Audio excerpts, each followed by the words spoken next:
नमस्कार दोस्तों, आप सभी का स्टडी फॉर यूपीएससी पीसीएस में स्वागत है। जो न्यूज़पेपर डिस्कशन आता है, अगर हम लोग केवल डिस्कशन देखेंगे तो आपका पीटी को लेकर आपका सही नहीं हो पाएगा।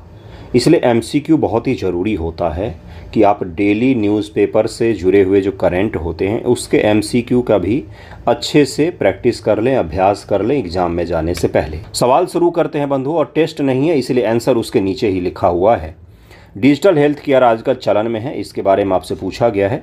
देखिए क्या पूछा है, सही कथन पर विचार कीजिए। 1 और 2, केवल 3 और 1 2 3, इस प्रकार से आंसर है। यह चिकित्सा देखभाल प्रदान करने की प्रणाली है जो डिजिटल तकनीकों की एक श्रृंखला उपयोग करती है। डिजिटल तकनीकों की एक पूरी चेन का उपयोग किया जाता है। डिजिटल हेल्थ केयर शब्दावली आजकल चर्चा में है। यह मोबाइल स्वास्थ्य यानी कि एम हेल्थ जिसको कहा जाता है, एम हेल्थ कहा जाता है। स्वास्थ्य सूचना प्रौद्योगिकी, हेल्थ से जुड़े हुए इंफॉर्मेशन टेक्नोलॉजी, पहनने योग्य उपकरण, कई सारी चीज़ें मॉनिटर करने के लिए आजकल जो उपकरण पहने जाते हैं, इन सभी को शामिल करके डिजिटल हेल्थ केयर का शब्दावली चर्चा में है। अगला है कि स्वयं प्रभा डिजिटल हेल्थ केयर का ही एक उदाहरण है। स्वयं प्रभा जो पोर्टल है ये शिक्षा से संबंधित है, न कि डिजिटल हेल्थ केयर से संबंधित है। तो इसका तीसरा स्टेटमेंट गलत हो जाएगा बंधुओं, और इसका आंसर हो जाएगा पहला, और दूसरा यहाँ पर बिल्कुल सही दिया हुआ है। अगला सवाल है आपका कि state of global air report, state of global air किसके बारे में पूछा गया है? तो वायु प्रदूषण समन रणनीति के बारे में आपसे पूछा गया है। State of global air report state of global air initiative SGAI द्वारा तैयार की जाती है। गलत कथन आपको पहचानना है, इसमें ध्यान दीजिएगा इस चीज़ों पर। SGAI स्वास्थ्य प्रभाव संस्थान और एम्स के बीच में सहयोग से इसको तैयार किया गया है। इस रिपोर्ट को किसके किसके बीच से सहयोग से तैयार किया गया है? तो इसमें एम्स सहयोगी नहीं है बल्कि यूनिसेफ सहयोगी है, इसलिए दूसरा स्टेटमेंट यहाँ पर गलत हो जाएगा। पहला स्टेटमेंट बिल्कुल सही है कि state of global air report state of global air initiative SGAI द्वारा तैयार किया जाता है और ये यूनिसेफ की सहायता से तैयार किया जाता है, इसलिए इसको ज़रूर ध्यान में रखिएगा। इसका दूसरा स्टेटमेंट जो होगा वो गलत हो जाएगा। अगला सवाल है, आपको पता ही होगा कि कुवैत शहर में भीषण आग लग गई थी। कुवैत शहर में आपको पता होगा, और वहाँ पर काफ़ी बड़ी संख्या में जो भारतीय श्रमिक रहते थे उनकी मृत्यु हो गई थी। अब उसी से एक छोटा सा मैंने सवाल बनाया है, देखते हैं आप कितना तेज़ तर्रार है, कितना आपका ऑब्जर्वेशन तेज़ है। आपको जब टॉपिक कोई पढ़ाता हूँ तो आपका ध्यान कहाँ रहता है। कुवैत शहर में भीषण आग लग गई थी, इनमें से कौन सा देश कुवैत की सीमा से नहीं लगता है? ये छोटा सा सवाल आपसे पूछ लिया गया है। यही छोटा सा सवाल आपके एग्जाम में भी रहेगा, और वहाँ पर भी इसी प्रकार से पसीने छूटेंगे जैसे अभी छूट रहे हैं आपके। आपको कुछ नहीं सूझ रहा होगा कौन कौन सा देश है इसमें से, मुझे पता है आपको नहीं पता होगा। ये बताइए, ईरान, इराक, सऊदी अरब और कतर, कौन सा इसका आंसर हो जाएगा? तीसरे का आंसर हो जाएगा इसमें से डी। 1 और 4 हो जाएगा, यानी कि ईरान हो जाएगा और कतर हो जाएगा जिसकी सीमा कुवैत से लगती है। बाकी इसका आंसर डी हो जाएगा। सॉरी, इन दोनों की सीमा नहीं लगती है, बाकी इसका आंसर डी हो जाएगा। 1 और 4 पूछा कि कुवैत की सीमा नहीं लगती है, तो ईरान और कतर की सीमा नहीं लगती है, बाकी इराक और सऊदी अरब की सीमा लगती है। इसको ज़रूर ध्यान में रखिएगा, इसका आंसर डी हो जाएगा। ध्यानपूर्वक कीजिएगा, मैपिंग के सवाल एग्जाम में पूछे ही जाते हैं, इसलिए इसको थोड़ा सा ध्यान से तैयार कीजिएगा। हर एक छोटा से छोटा लोकेशन जो चर्चा में है वहाँ से सवाल बनेंगे आपके। ओके, अगले सवाल पर चलते बंधुओं। अगला सवाल है GCC यानी कि गल्फ कोऑपरेशन काउंसिल जो है, खाड़ी सहयोग परिषद के बारे में सवाल, छोटा सा सवाल पूछा गया है। यह 7 देशों का एक क्षेत्रीय संगठन है। क्या इसमें 7 देश हैं? ध्यान दीजिएगा, इसी प्रकार के सवाल आपके एग्जाम में भी आएंगे। इसका उद्देश्य, सही कथन पूछा है, इसका उद्देश्य अपने सदस्य देशों के बीच उनकी क्षेत्रीय सांस्कृतिक निकटता के आधार पर सहयोग, एकीकरण, अंतर संबंध को बढ़ावा देना है। देखिए, जिस प्रकार से मैंने ऊपर वाले सवाल में गलती की ना, नहीं की जगह में है पढ़ लिया था। एग्जाम में भी आपसे छोटी छोटी ये गलतियां हो सकती है, एक आध क्वेश्चन निपट जाएगा। इसलिए सबसे पहला काम इस तरह के MCQ सॉल्व करते हुए कि क्या पूछा है, सही है पूछा है कि सही नहीं पूछा है, इसको आपको घेर लेना है। एग्जाम में भी कीजिएगा ये, ठीक है। अगला देखिए क्या है, इसकी स्थापना तब की गई जब G7 अस्तित्व में आया था। कौन सा सही होगा GCC के बारे में? इसका आंसर हो जाएगा डी, केवल और केवल दूसरा ही यहाँ पर सही है। इसमें 6 सदस्य हैं, सऊदी अरब, संयुक्त अरब अमीरात, ओमान, कुवैत, कतर और बहरीन शामिल है। इसकी स्थापना 1981 में हुई है, 1981 में हुई है। G7 की स्थापना 1975 के आसपास में हुआ है, इसलिए इसका आंसर क्या हो जाएगा? डी इसका आंसर हो जाएगा। अगला सवाल है जिसमें एक स्कीम से जुड़ा हुआ सवाल डाला गया। देखिए 5 नंबर सवाल क्या है, कौन सा कथन सही है आपको इसमें से बताना है। प्रवासी भारतीय बीमा योजना विदेश में भारतीय प्रवासी श्रमिकों की आकस्मिक मृत्यु या अस्थायी विकलांगता के मामले में 15 लाख रुपए तक का कवरेज प्रदान करती है। सही कथन आपको चुनना है, इससे 15 लाख नहीं 10 लाख रुपए होगा, इसलिए पहला स्टेटमेंट तो गलत हो गया। अगला है प्रवासी भारतीय दिवस हर साल 8 जनवरी नहीं 9 जनवरी को मनाया जाता है। ई फ्लो पहल भारत में प्रेषण के प्रवाह को बढ़ावा देने के लिए है। ई फ्लो जिसको इन्वायरमेंट फ्लो कहा जाता है, मैंने डिटेल में आपको पढ़ाया था। इन्वायरमेंट फ्लो कहा जाता है इसको। ये किससे जुड़ा हुआ था? तो गंगा नदी में या किसी भी नदी तंत्र में उस नदी तंत्र के इकोसिस्टम को बनाकर रखने के जितने मिनिमम जल की आवश्यकता पड़ती है उसी को उसका इन्वायरमेंट फ्लो या ई फ्लो कहा जाता है। तो इसलिए इसका तीसरा स्टेटमेंट भी गलत हो जाएगा। यहाँ पर स्टेटमेंट डी इसका उत्तर हो जाएगा। स्टेटमेंट डी यहाँ पर सही है। ग्लोबल जेंडर गैप रिपोर्ट 2024 के बारे में आपको बताना है। इसे यूनिसेफ द्वारा WHO के सहयोग से जारी किया जाता है। यह रिपोर्ट का 17वां संस्करण है। GGG यानी कि ग्लोबल जेंडर गैप रिपोर्ट 1 से 10 के बीच में स्कोर प्रदान करता है। इसका आंसर क्या हो जाएगा? कौन सा सही है ये पूछा गया है। तो इसका आंसर हो जाएगा इसमें से कोई सा भी सही नहीं है, क्योंकि ये सारे के सारे तीनों स्टेटमेंट यहाँ पर गलत हैं। विश्व आर्थिक मंच द्वारा जारी किया जाता है, वर्ल्ड इकोनॉमिक फोरम के द्वारा जारी किया जाता है। अगर आप इसमें एलिमिनेशन लगाते तो पहला ही यहाँ पर लिखा है WHO, तो आप पहला ही गलत अगर कर देते तो तीनों के तीनों गलत हो जाते, आप डायरेक्ट ही ऑप्शन डी पर आ जाते। तो एलिमिनेशन अगर लगाते तो आपको दूसरा तीसरा स्टेटमेंट पढ़ना तक नहीं पड़ता, आपका आंसर निकल कर आ जाता। अगला देखिए क्या है। इस अपनी वार्षिक जो वैश्विक लिंग अंतराल रिपोर्ट का 18वां संस्करण जारी किया है। 18वां संस्करण जारी किया है। दुनिया भर के 146 अर्थव्यवस्थाओं की रैंकिंग जारी की जाती है इसमें, और इसमें स्कोर को 0 से 1 के बीच में रखा जाता है, जहां पर 0 का मतलब होता है संपूर्ण समानता है उस देश में पुरुष और महिला के बीच में, और 1 का मतलब होता है संपूर्ण रूप से पुरुष और महिला के बीच में असमानता है उस देश में। अगला सवाल है कि वर्तमान में चीता की 2 मान्यता प्राप्त उप प्रजातियां हैं, एशियाई चीता और अफ्रीकी चीता। दुनिया में 2 प्रजातियां हैं, एशियाई चीता और अफ्रीकी चीता। कोई और भी आपने चीता सुना है क्या? यूरोपियन या अमेरिकन चीता सुना है क्या आपने? चीता केवल अर्धशुष्क घास के मैदान दौड़ने में आसान रहने में ही सक्षम है। एशियाई चीते केवल ईरान और इराक में पाए जाते हैं। पूछा गया है कौन से कथन गलत हैं। यहाँ पर 7 नंबर का आंसर क्या हो जाएगा? इसका आंसर हो जाएगा ए, यानी कि पहला जो दूसरा और तीसरा है यहाँ पर ये दोनों गलत हैं, बाकी पहला सही दिया हुआ है। जो चीता होते हैं ये केवल अर्धशुष्क नहीं, अलग अलग प्रकार के मैदानों में भी पाए जा सकते हैं, जहाँ पर वो आसानी से रह सकते, अर्धशुष्क शुष्क इलाकों में भी आसानी से रह सकते हैं। और एशियाई चीता अभी वर्तमान में केवल और केवल ईरान में ही है, और ईरान के बाद भारत में उनको बसाया गया, पुनर्वास उनका किया गया है, बाकी इराक वगैरह में वो नहीं रहते हैं। एशियाई चीते केवल ईरान में पाए जाते हैं प्राकृतिक रूप से, अब उनको बसाया जा रहा है, तो कूनो पालपुर में बसाया जा रहा है, आपको पता ही होगा मध्य प्रदेश में। चीता अर्धशुष्क घास के मैदान, तटीय झाड़ी, जंगली सवाना, पहाड़ी सहित विभिन्न प्रकार के आवासों में रहने में सक्षम है। सभी जगहों पर वो रह सकते हैं। हाँ, उनके लिए सबसे आइडियल आवास जो माना जाता है वो घास का मैदान माना जाता है। हाल ही मध्य प्रदेश सरकार ने अगले 6 महीनों में चीते के लिए नए आवास के रूप में किस स्थान को विकसित करने का निर्णय लिया है? मैंने आपको बताया था कि कूनो पालपुर के अलावा आने वाले समय में MP के किस नए जगह पर चीतों को बसाया जाएगा, तो ये है आपका गांधी सागर वन्यजीव अभयारण्य, यहाँ पर इसको बसाया जा सकता है। अगला जो सवाल है ये बहुत ही ज़्यादा चर्चा में था और मैंने आपको पढ़ाया भी था। मैंने आपको समझाया था कि ये नया तकनीक जो है ये आने वाले समय में आपके एग्ज़ाम में भी पूछा जाएगा। BCNN Bayesian convolution neural network, ये बहुत ही ज़्यादा चर्चा में था। ये किस लिए चर्चा में था, किस उद्देश्य के कारण से चर्चा में था?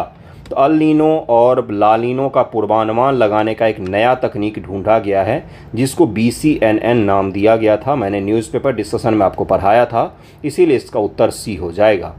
अगला सवाल है अल नीनो के बारे में आपको पूछा गया है। अल नीनो के बारे में बहुत ही आसान सवाल है। एलिमिनेशन का उपयोग कीजिए, जहाँ पर भी 2 स्टेटमेंट, 3 स्टेटमेंट, 4 स्टेटमेंट, 6 से 7 स्टेटमेंट तक रहते हैं एग्जामिनेशन में, 7 दे देगा, उन 7 में से आपको चुनना पड़ेगा। तो वहाँ पर एलिमिनेशन ही सबसे बेस्ट तकनीक होता है, और अगर एलिमिनेशन नहीं लग रहा है तभी उसको पारंपरिक तरीके से सॉल्व कीजिए। यह अटलांटिक महासागर की गतिविधियों की निकटता संबंधित है। अल नीनो तो प्रशांत महासागर से संबंधित है, तो पहला तो कतई गलत हो गया। इस स्थिति के कारण मानसून की वर्षा कम हो जाती है। अल नीनो का मतलब मैंने समझाया था, अल का मतलब अल नीनो अकाल, अकाल से जोड़िएगा। मानसून की वर्षा कम हो जाती है या ज़्यादा हो जाएगी, आप ही मुझे बताइए। यह पश्चिमी जेट स्ट्रीम से संबंधित है, तो 10 का आंसर क्या हो जाएगा, कौन सा सही है? तो केवल दूसरा यहाँ पर सही है, बाकी पहला और तीसरा यहाँ पर बिल्कुल ही गलत दिया हुआ है। अगला सवाल है लोन वुल्फ अटैक के बारे में। आए दिनों न्यूज़पेपर में रहता है और इस प्रकार के सवाल बनाए जा सकते हैं। आपको पूछा गया है कि कौन सा इन तीनों में से सही हो। बड़ा ही आसान सा सवाल था, बहुत ही आसान सवाल था। लोन वुल्फ अटैक आपको पता ही होगा, एक नए तरह का आतंकवादी हमला है ये, जिसमें एक अकेला आदमी जो किसी भी संगठन से जुड़ा हुआ नहीं होता है, वो किसी भी चीज़ को वेपन बनाकर, भले ही एक गाड़ी को ही वेपन बनाकर 20 लोगों को कुचल देगा। बम, बारूद, बंदूक, किसी भी चीज़ को, छुरा को ही, कुल्हाड़ी को ही, किसी भी चीज़ को पॉइजन ही डाल देगा कहीं सारे जगहों पर। तो अमेरिका और यूरोपियन कंट्रीज में लोन वुल्फ अटैक बहुत सारे देखे गए। फ्रांस के नीस में एक हमला हुआ था जहां पर एक आईएस से संबंधित आतंकवादी ने उसने खुद को उस विचारधारा से प्रेरित कर लिया था। उस गुट से जुड़ा हुआ नहीं था बल्कि उस विचारधारा से प्रेरित था और उसने ट्रक लेकर बहुत सारे लोगों पर चढ़ा दी थी। इसी प्रकार से अमेरिका में भी बंदूक लेकर आपने सुना होगा कई सारे जगहों पर अटैक किए जाते हैं। तो एक तरह का क्या है, तो आतंकी हमला होता है। सबसे खराब सवाल इस पेपर का यही था, इसका आंसर सी हो जाएगा। अगला है आतंकवाद से निपटने संबंधित कौन सा संगठन या संगठन है। इसमें से कौन कौन से संगठन आतंकवाद से निपटने के लिए काम करते हैं। देखिए यहाँ पर क्या क्या लिखा हुआ है। पहला है राष्ट्रीय सुरक्षा परिषद सचिवालय जो है, क्या वो आतंकवादी हमलों से निपटता है। तो देश में जितने भी हमले होंगे, चाहे वो इंटरनल हो चाहे वो एक्सटर्नल हो, सभी में ये संस्था जरूर काम करती है। गृह मंत्रालय, बिल्कुल सही, गृह मंत्रालय, कई सारी ऐसी एजेंसियां हैं जो आतंकवादी हमले से निपटने के लिए काम करती है। सीबीआई नहीं, सीबीआई का काम आतंकवादी हमलों से निपटना बिल्कुल भी नहीं है। इसका आंसर हो जाएगा सी, यानी कि 1 और 2 इसका आंसर हो जाएगा। तीसरा यहाँ पर गलत हो जाएगा। अगला सवाल है कौन सा अफ्रीकी देश लाल सागर के साथ सीमा बनाता है। ये सवाल आपसे पूछा गया है। छोटा सा आसान सा सवाल है, लेकिन एग्जामिनेशन में यही सवाल कॉम्प्लेक्स हो सकता है।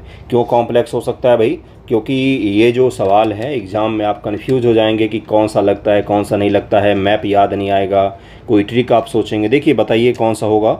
मिस्र, इथियोपिया, इरिट्रिया, दक्षिणी सूडान। तो इसका आंसर क्या हो जाएगा? 13 का आंसर ए हो जाएगा। 13 का आंसर एक हो जाएगा। केवल 1 और 3 यानी कि केवल मिस्र हो जाएगा और इरिट्रिया हो जाएगा, जिन दोनों की सीमा लाल सागर के साथ में लगती है। इसका आंसर ए हो जाएगा, 1 और 3 हो जाएगा। ए ऑप्शन यहाँ पर था, 1 और 3 हो जाएगा। अगला सवाल है किसी क्षेत्र में पहलों के बारे में निम्नलिखित कथनों विचार कीजिए। कृषि क्षेत्र से जुड़े हुए पहल के बारे में आपसे पूछा गया है। देखिए पहला स्टेटमेंट ही इसका गलत हो गया, क्योंकि प्रधानमंत्री जी ने इसको जारी नहीं किया अभी। डिजिटल कृषि मिशन 10 जून 2024 को प्रधानमंत्री द्वारा शुरू किया गया था, नहीं, इसको बाद में कृषि मंत्री के द्वारा जारी किया गया था और अभी तत्वाधान में ही था ये जिस समय मैंने ये सवाल बनाया था। सरकार ने भारत डिजिटल कृषि पारिस्थितिक तंत्र रिपोर्ट को अंतिम रूप देने के लिए एक टास्क फोर्स की स्थापना की है, ये तो बिल्कुल सही है। कृषि में राष्ट्रीय ई गवर्नेंस योजना के तहत में, ध्यान से सुनिएगा इसको, कृषि क्षेत्र में आधुनिक तकनीकों का उपयोग करने के लिए केवल राज्यों को धन जारी किया जा रहा है। नहीं, बिल्कुल नहीं, राज्य केंद्र शासित प्रदेशों को भी धन जारी किया जा रहा है। केवल राज्यों को ही नहीं बल्कि देश में जितने भी यूटी हैं उन सभी को भी शामिल करने की बात इसमें की गई थी। इसलिए इसका आंसर डी हो जाएगा। 1 और 3 यहाँ पर गलत है, गलत कथन पूछा गया था। दूसरा स्टेटमेंट बिल्कुल ही सही दिया हुआ है। हाल ही में कावली पुरस्कार चर्चा में है, इसके बारे में निम्नलिखित कथनों विचार कीजिए। यह खगोल, भौतिकी तंत्र, तंत्रिका विज्ञान, नैनो विज्ञान से संबंधित है। यह केरल में वल्लमकल्ली नौका दौर से संबंधित है। इसका नाम नॉर्वेजियन आयरिश वैज्ञानिक फ्रेड कावली के नाम पर रखा गया था। इसका आंसर क्या हो जाएगा? कावली पुरस्कार मैंने आपको समझाया था, द हिंदू, इंडियन एक्सप्रेस के एक्सप्लेन्ड में रहता है ये। इसका आंसर सी हो जाएगा। पहला यहाँ पर क्या है? तो पहला सही है। कावली पुरस्कार का नाम नॉर्वेजियन अमेरिकी व्यवसायी परोपकारी फ्रेड कावली के नाम पर रखा गया था। और ये जो है सवाल, इसको जरूर विशेष रूप से ध्यान रखिए। जो कावली पुरस्कार है इसको माना जा रहा है कि नोबेल पुरस्कार के समतुल्य स्थापित हो जाएगा आने वाले समय में ये, इसलिए इसका पहला सही है। बाकी दूसरा तीसरा यहाँ पर गलत था। और एक और यहाँ पर मिस्टेक है, प्रिंट में, टाइप में मिस्टेक है। ये सवाल यहाँ पर प्रिंट हो गया है। दरअसल में है कि खीर भवानी कश्मीर के बारे में आपको बताना था। खीर भवानी मंदिर, खीर भवानी का मेला का आयोजन किया जाता है। कश्मीरी पंडितों का सबसे शानदार मेला माना जाता है इसको। इसके बारे में आपसे सवाल पूछा गया है कि यह देवी वैष्णो देवी को समर्पित है और कारकोट सम्राट ललितादित्य मुक्तापीठ ने इस मंदिर का निर्माण करवाया था। और यह कश्मीरी हिंदुओं के लिए पवित्र तीर्थ स्थलों में से एक है। तो खीर भवानी जो है इसको बड़ा ही अद्भुत माना जाता है। ये कश्मीरी हिंदू जो बचे खुचे हुए हैं या देश भर में भी जो जहाँ पर रहते हैं वो यहाँ पर इकट्ठा होते हैं और इसको बड़ा ही भाव के साथ वो मनाते हैं। देखिए इसका आंसर हो जाएगा पहला और दूसरा सही है। पहला और दूसरा सही है। कौन सा इसमें गलत पूछा गया? तो पहला और दूसरा यहाँ पर गलत है। तीसरा स्टेटमेंट यहाँ पर सही होगा। वैष्णो देवी को समर्पित नहीं है बल्कि माता खीर भवानी मंदिर राघान्या देवी, ये देवी ही हैं जिनको दरअसल में कश्मीरी हिंदू जो हैं वो पूजा पाठ करते हैं। इनकी जम्मू कश्मीर का का महाराजा प्रताप सिंह और महाराजा हरि सिंह ने मंदिर के निर्माण और जीर्णोद्धार में योगदान दिया था। इसका नाम जरूर ध्यान रखिएगा। बाकी ललितादित्य को सबसे अच्छा शासक माना जाता है कश्मीर का। कश्मीर का सबसे अच्छा शासक किसको माना जाता है? ललितादित्य को माना जाता है। और बाकी जैनुल आबदीन जैसे शासक जो हुए हैं उनको भी कश्मीर में अच्छा माना जाता है, लेकिन ललितादित्य जो है इसको सबसे महान शासक कश्मीर का माना जाता है। अगला सवाल है G7 देशों के बारे में है। आपको G7 के बारे में बताना है कि कौन सा कथन सही है। यह रूस सहित 7 विकसित देशों का एक समूह है। रूस को तो बाहर कर दिया गया था, तो पहला तो गलत ही हो गया भाई। आगामी G7 शिखर सम्मेलन की मेजबानी इटली द्वारा की जाएगी। इटली द्वारा कर ली गई है, तो दूसरा तो सही हो जाएगा। भारत इस समूह का सदस्य देश है। भारत इसका सदस्य देश नहीं है। कौन कौन से इसके सदस्य हैं तो ध्यान में रखना है, इसको याद रखना है। सातों के सातों नाम आपको याद होने चाहिए। यूपीएससी ने G20 में कितने सदस्य हैं, कौन कौन सदस्य हैं, यूपीएससी पीटी 2020 में पूछ लिया था। G20 के सभी सदस्यों के नाम में से पूछ लिया था, तो आपको इसको ध्यान में रखना है कि G7 में कौन कौन से हैं। एशिया से कौन है ये भी ध्यान दीजिएगा। जापान है यहाँ पर एशिया से। बाकी Canada, France, Germany, Italy, Japan, UK और यूएस हैं किसके, तो G7 के मेंबर। पहले G8 था ये। 2014 में जब रूस ने क्रीमिया पर कब्जा कर लिया तो रूस को उसके बाद से G8 से हटा दिया गया और इसका नाम G7 पर गया था। तो ये छोटे छोटे फैक्ट जो हैं एग्ज़ाम में हो सकता है आप भूल जाएं। अगला सवाल, हाल ही में अबू मूसा खबरों में रहा था, ये क्या है? अबू मूसा क्या है भाई? खबरों में रहा था, मैंने आपको पढ़ाया भी था कि अबू मूसा को ध्यान में रखिएगा, ये पूछा जा सकता है आपसे। बताइए मुझे क्या है ये? आतंकवादी है, विवादित द्वीप है, अफ़गानिस्तान में तालिबान शासक का प्रमुख है, उपरोक्त में से कोई नहीं थे। आपको मैंने बताया था कि एक विवादित द्वीप है, स्टेट ऑफ हॉर्मोज के पास में है, हॉर्मोज की जल संधि के पास में है। यहाँ पर ईरान है और यहाँ पर कौन सा देश है? यूएई। इन दोनों के बीच में अबू मूसा द्वीप को लेकर विवाद है। 1971 में इस पर ईरान ने कब्जा कर लिया था। यूएई की सरकार भी इस पर दावा करती है। अबू मूसा द्वीप जो है इसको लेकर विवाद है, इसको ज़रूर ध्यान रखिएगा। इसका आंसर बी हो जाएगा। ईरान और यूएई के बीच विवाद है, इसके बारे में निम्नलिखित कथनों विचार की। देखिए क्या है पहला कि विवाद ग्रेटर टुनूब, लेसर टुनूब और अबू मूसा द्वीप को लेकर है। आपसे इस प्रकार से भी पूछा जा सकता है कि ग्रेटर टुनूब, लेसर टुनूब अरेबियन भाषा के शब्द हो सकते हैं ये सब, इसीलिए आपको इस प्रकार के लग रहे हैं ये, बस याद रख लीजिए इसको कृपया करके। और अबू मूसा द्वीप को लेकर विवाद है। ये जिब्राल्टर जलसंधि के पास है, तो अभी मैंने आपको समझाया कहाँ पर है ये, तो ये है आपके स्ट्रेट ऑफ हॉर्मुज जल संधि के पास में, हॉर्मुज कहा जाता है उसको, हॉर्मुज जल संधि। चीन और ईरान द्वारा अपनी संप्रभुता का एक संयुक्त बयान जारी किया गया, नहीं, चीन और यूएई ने मिलकर इन द्वीप समूहों को संप्रभुता को लेकर संयुक्त बयान जारी किया था, जिसके कारण से बहुत ज़्यादा विवाद उत्पन्न हो गया था। और इसीलिए इसका आंसर क्या हो जाएगा? इसका आंसर हो जाएगा पहला, ये यहाँ पर सही है, बाकी दूसरा तीसरा यहाँ पर गलत है। अबू मूसा, ग्रेटर टुनूब और लेसर टुनूब द्वीपों की संप्रभुता के बारे में चीन और यूएई द्वारा संयुक्त रूप से बयान जारी किया गया था, इसके कारण से ईरान बौखला गया था। और ये ईरान संयुक्त अरब अमीरात के बीच छोटे विवादित द्वीप हैं जो फारस की खाड़ी में होर्मुज जल डमरू मध्य के प्रवेश द्वार के पास में स्थित है, और इसको ज़रूर ध्यान रखिएगा। मैंने इसका लोकेशन भी करवाया था आप लोगों को, मैंने लोकेशन भी दिखाया था मैपिंग पर कि कहाँ पर है ये, और ये अभी आप भूल गए। अगला है ग्रेटर टुम्ब, लेसर टुम्ब और अबू मूसा द्वीप में से कौन सा सबसे पूर्वी द्वीप है? इन तीनों द्वीप के बारे में बताइए। इन तीनों द्वीप को क्रम में लगाना है आपको, सबसे पूर्वी कौन सा है और सबसे इधर का द्वीप कौन सा है, कौन सा कथन सही हो जाएगा? सबसे पूर्वी है इसमें से, ग्रेटर टुम्ब है सबसे पूर्व में, उसके बाद से लेसर टुम्ब आता है, फिर जाके अबू मूसा द्वीप आता है, इसको ध्यान में रखिएगा। अगला सवाल, हाल ही में ट्रू नेट खबरों में था। ट्रू नेट मैंने ये भी करवाया है, मैंने जो करवाया उसी से सवाल बनाया गया है ये गुरु। ट्रूनेट जो चर्चा में था ये क्या है, मैंने आपको करवाया था। स्वदेशी रूप से विकसित टीबी डायग्नोस्टिक टूल है। इसे एम्स दिल्ली और राष्ट्रीय क्षय रोग संस्थान द्वारा विकसित किया गया है। इस परीक्षण के तहत रोगी के मूत्र के नमूने से बैक्टीरिया निकाला जाता है। उपरोक्त में से कौन सा कथन गलत है ये आपको बताना है। 21 का आंसर क्या हो जाएगा? दूसरा और तीसरा यहाँ पर गलत है। ट्रूनेट को गोवा स्थित मोल बायो डायग्नोस्टिक द्वारा विकसित किया गया था। यह एक polymerase chain reaction PCR corona विधि के लिए PCR तकनीक उपयोग किया गया था आधारित परीक्षण है। और टीबी बैक्टीरिया का DNA रोगी से एकत्र किए गए थूक के नमूनों से निकाला जाता है, गले से निकाला जाता है। और यह परीक्षण प्राथमिक स्वास्थ्य देखभाल केंद्र में आसानी से और लागत प्रभावी ढंग से किया जा सकता है। मैंने आपको बताया था कि टीबी का जांच करने का सबसे अच्छे टूल में से एक माना जा रहा है इसको। क्यों माना जा रहा है क्योंकि इसका उपयोग कहीं पर भी आसानी से किया जा सकेगा, छोटे से हेल्थ सेंटर पर भी इसका उपयोग किया जा सकेगा। ट्रूनेट विधि क्या है? हाल ही में गोवा स्थित मोल बायो डायग्नोस्टिक द्वारा विकसित किया गया टीबी के जांच करने का एक पीसीआर आधारित पॉलीमरेज चेन रिएक्शन आधारित एक परीक्षण की तकनीक है, जिसमें थूक के जांच के द्वारा कुछ समय में ही टीबी का स्पष्ट रूप से पता चल जाता है और इसको भारत में ही विकसित किया गया है। इसलिए इसका आंसर आपको क्या हो जाएगा? तो बी इसका आंसर हो जाएगा। हरित धारा से आप क्या समझते हैं? तो यह मवेशी से मीथेन के स्तर को कम करने से संबंधित है। भारतीय कृषि अनुसंधान परिषद ICAR ने एंटी मिथेनोजोनिक फीड सप्लीमेंट हरित धारा यानी कि पशुओं के लिए इस प्रकार का आहार जिससे पशुओं का मीथेन का उत्सर्जन कम हो जाएगा, उसी को हरित धारा नाम दिया गया है। इसको ज़रूर ध्यान में रखिएगा। ये 17 से 20% तक मीथेन का उत्सर्जन कम कर देता है। ग्लोबल जेंडर गैप इंडेक्स किसके द्वारा जारी किया जाता है? तो वर्ल्ड इकोनॉमिक फोरम के द्वारा जारी किया जाता है। इसका आंसर डी हो जाएगा।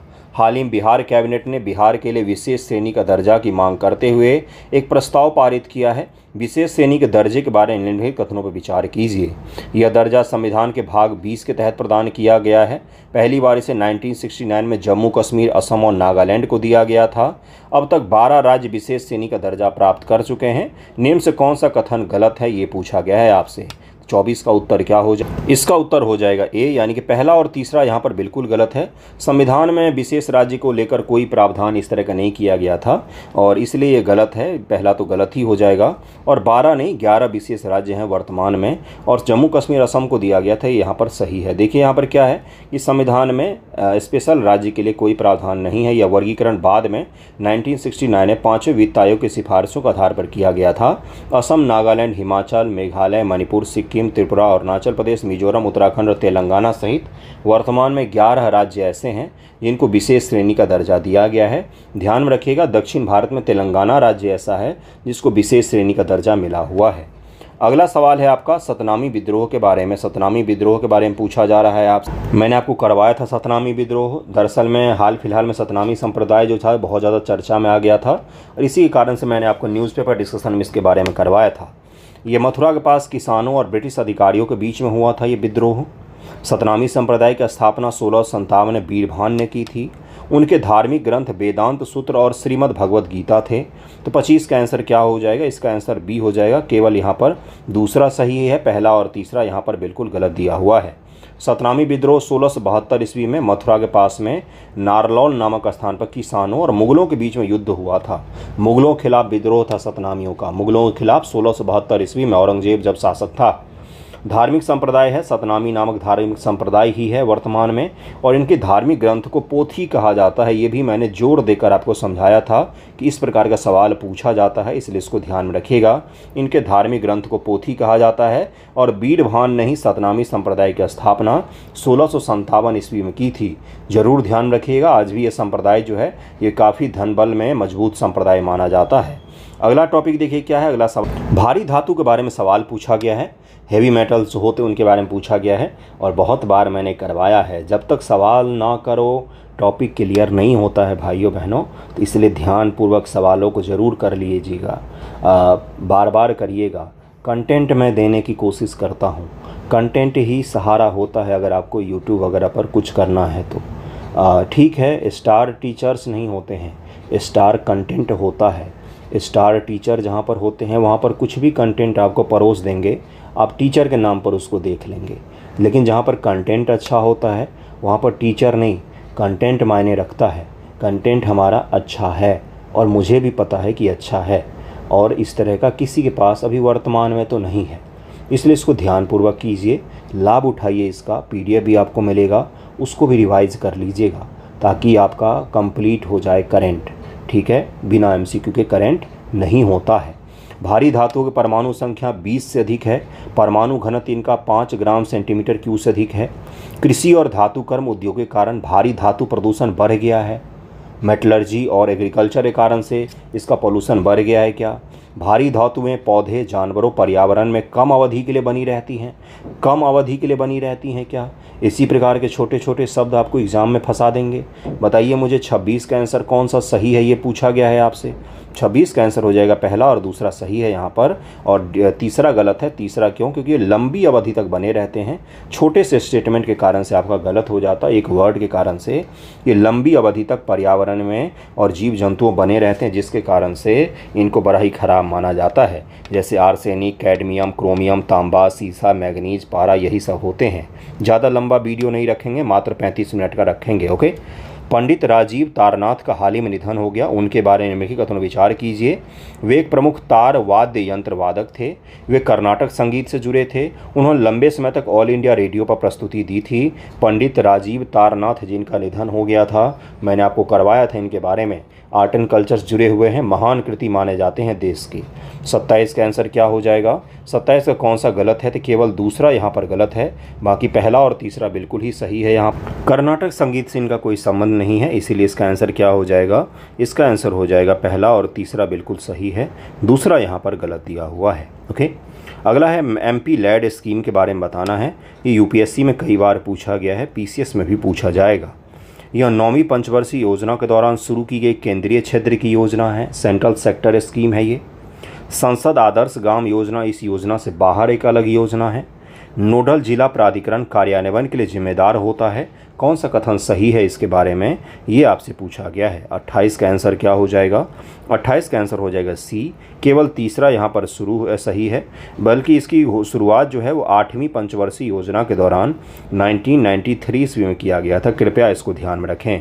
जून 2016 में MP लैड निधि का उपयोग स्वच्छ भारत अभियान, सुगम्य भारत अभियान, वर्षा जल संचय के माध्यम से और सांसद आदर्श ग्राम योजनाओं से इसको जोड़ दिया गया कि संसद महोदय को जो 5 करोड़ रुपए मिलते हैं अपने तरीके से अपने क्षेत्र में खर्चा करने के लिए, उसको इन योजनाओं के माध्यम से भी किया जा सकता है, जिसमें संसद आदर्श ग्राम योजना हो गया, वर्षा जल संचय में भी खर्च कर सकते हैं। इसका ज़रूर ध्यान रखिएगा, इसका आंसर C हो जाएगा। अगला सवाल है आपका कि लोकसभा अध्यक्ष के बारे में निम्नलिखित कथनों पर विचार कीजिए। यह पद स्वतंत्र भारत के पहले आम चुनाव के परिणाम के बाद लागू हुआ था। लोकसभा अध्यक्ष के बारे में पूछा गया है। आमतौर पर विपक्षी दल का सदस्य अध्यक्ष चुना जाता है। अध्यक्ष का चुनाव लोकसभा सदस्यों को साधारण बहुमत से होता है। कौन सा कथन गलत है यहाँ पर? तो इसका आंसर हो जाएगा पहला, और दूसरा बिल्कुल ही गलत है, बाकी यहाँ पर सही दिया हुआ है। भारत में राष्ट्रपति उपराष्ट्रपति के पद 1921 में भारत सरकार अधिनियम 1919 के मॉन्टेग्यू चेम्सफोर्ड सुधार के प्रावधानों के तहत बनाए गए। उस समय ही अध्यक्ष और उपाध्यक्ष क्रमशः राष्ट्रपति और उपराष्ट्रपति कहा जाता था। यह प्रथा 1947 तक जारी रही। आमतौर पर सत्तारूढ़ दल का सदस्य अध्यक्ष चुना जाता है और साधारण बहुमत ही चाहिए अध्यक्षों को चुनने के लिए। 50% +1 का जो हमें बहुमत ही चाहिए होता। लोक लेखा समिति वगैरह का जो आपने नाम सुना है, वो सब भी 1919 एक्ट के बाद ही आए। 1921 के आसपास में ये सब आपको आते हुए दिखेंगे, इसीलिए 1919 के एक्ट को इतना ज़्यादा महत्व दिया जाता है। अगला सवाल है बंधुओं कि लोकसभा के उपाध्यक्ष के बारे में आपको बताना है। लोकसभा का अध्यक्ष के चुनाव के बाद उपाध्यक्ष का चुनाव भी लोकसभा द्वारा ही किया जाता है। लोकसभा का अध्यक्ष की तरह उनके चुनाव की तारीख भी राष्ट्रपति द्वारा तय की जाती है। अध्यक्ष के विपरीत उपाध्यक्ष विपक्षी दल से होता है। कौन सा कथन सही है, ये पूछा गया है आपसे। तो 30 का आंसर हो जाएगा पहला, और तीसरा यहाँ पर सही दिया हुआ है, दूसरा यहाँ पर गलत है। उपाध्यक्ष के चुनाव की तारीख अध्यक्ष द्वारा तय की जाती है। अध्यक्ष के चुनाव की तारीख राष्ट्रपति द्वारा तय की जाती है, इसीलिए यहाँ पर दूसरा स्टेटमेंट जो था ये गलत था। आपको देखने में भले ही ये आसान बहुत लग रहा होगा ये सवाल, लेकिन एग्ज़ाम में आए तो यही सवाल आपके पसीने छुड़ा सकता है, क्योंकि एग्ज़ाम का प्रेशर बहुत ही अलग होता है बंधुओं। आपको पता भी होगा अगर आपने दिया होगा तो। आसान से आसान सवाल एग्ज़ाम में कठिन क्यों हो जाते हैं? क्योंकि वहाँ पर प्रेशर हद से ज़्यादा होता है, इसलिए ध्यानपूर्वक लगाइए। प्रेशर कम क्यों होगा? अगर आप खूब पढ़ के जाएंगे तो प्रेशर ऑटोमेटिक कम हो जाएगा, कॉन्फिडेंस जैसे जैसे बढ़ेगा। न्यू कैलेडोनिया के बारे में निम्नलिखित कथनों विचार कीजिए। यह पूर्वी प्रशांत महासागर में स्थित है। इसके निकटवर्ती द्वीप वनातु, फिजी और नाउरू है। कोरल सागर न्यू कैलेडोनिया और पापुआ न्यू गिनी के बीच में ही स्थित है। न्यू कैलेडोनिया के बारे में पहला कथन जो है यहाँ पर गलत दिया हुआ है। पूर्वी प्रशांत सागर नहीं बल्कि दक्षिणी प्रशांत सागर में स्थित है ये। बाकी दोनों स्टेटमेंट यहाँ पर बिल्कुल सही दिए हुए हैं। अगला सवाल है यहाँ पर, आरबीआई के आकांक्षात्मक लक्ष्यों के बारे में कौन सा कथन सही है? तो पूंजी खाता उदारीकरण और आईएनआर अंतर्राष्ट्रीयकरण। आकांक्षात्मक लक्ष्य मतलब आने वाले समय में जो आरबीआई अपने लक्ष्यों को तय करेगा उसके बारे में। डिजिटल भुगतान प्रणालियों का सार्वभौमिकरण, सभी तक पहुंचाना। भारत के वित्तीय क्षेत्र का वैश्वीकरण करना, भारत का फाइनेंशियल क्षेत्र का ग्लोबलाइजेशन कर देना, क्या ये आरबीआई की आकांक्षा है? जलवायु परिवर्तन संबंधी पहल, क्या आरबीआई में जलवायु परिवर्तन संबंधी पहल का भी भाई इंटीग्रेट किया गया है उसके साथ में? तो इसका आंसर हो जाएगा डी। ये सभी ऐसे लक्ष्य हैं जो आरबीआई आने वाले समय में इन सभी चीज़ों पर काम करने वाला है। आकांक्षात्मक लक्ष्य हैं उसके कि पूंजी खाता का उदारीकरण किया जाए और जो भारत की करेंसी है उसका अंतर्राष्ट्रीयकरण किया जाए। डिजिटल भुगतान प्रणाली का सार्वभौमिकरण यानी कि उसका यूनिवर्सल उसका हम उपयोग कर सकें, सभी जगहों पर उपयोग कर सकें। भारत के वित्तीय क्षेत्र जो है उसका ग्लोबलाइजेशन किया जाए। जलवायु परिवर्तन संबंधी जो पहल हैं उस पर भी ध्यान दिया जाए, क्योंकि इस तरह के करेंसी जारी करना जिससे क्या हो कि भाई ग्लोबल जो पेपर वगैरह की खपत है उसको भी रोक लगाना, और ग्लोबल जो जलवायु परिवर्तन से जुड़े हुए प्रोजेक्ट होंगे या उनके वित्त पोषण को लेकर भी काम करना, ये आरबीआई का भी लक्ष्य में इसको रखा गया है। अगला सवाल है, ट्रिफिन दुविधा से आप क्या समझते हैं? ट्रिफिन जो दुविधा है ये बहुत ज़्यादा चर्चा में था, इसके बारे में पूछा गया है। इसका आंसर क्या हो जाएगा? यह मौद्रिक मुद्दों से संबंधित संघर्ष का वर्णन करता है। ट्रिफिन दुविधा किसी देश की घरेलू मौद्रिक नीति लक्ष्यों और अंतर्राष्ट्रीय रिजर्व मुद्रा जारीकर्ता के रूप में इसकी भूमिका के बीच में संघर्ष का वर्णन करती है।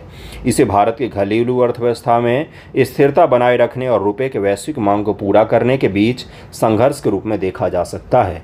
इसका आंसर बी हो जाएगा। आप भी सोच रहे होंगे 33 मिनट में 33 सवाल ही क्यों कर पाए हैं हम? क्योंकि स्टेटमेंट वाले सवाल हैं बंधुओं, वन लाइनर नहीं है कि मैं सीधा सीधा करा के भाग जाऊंगा।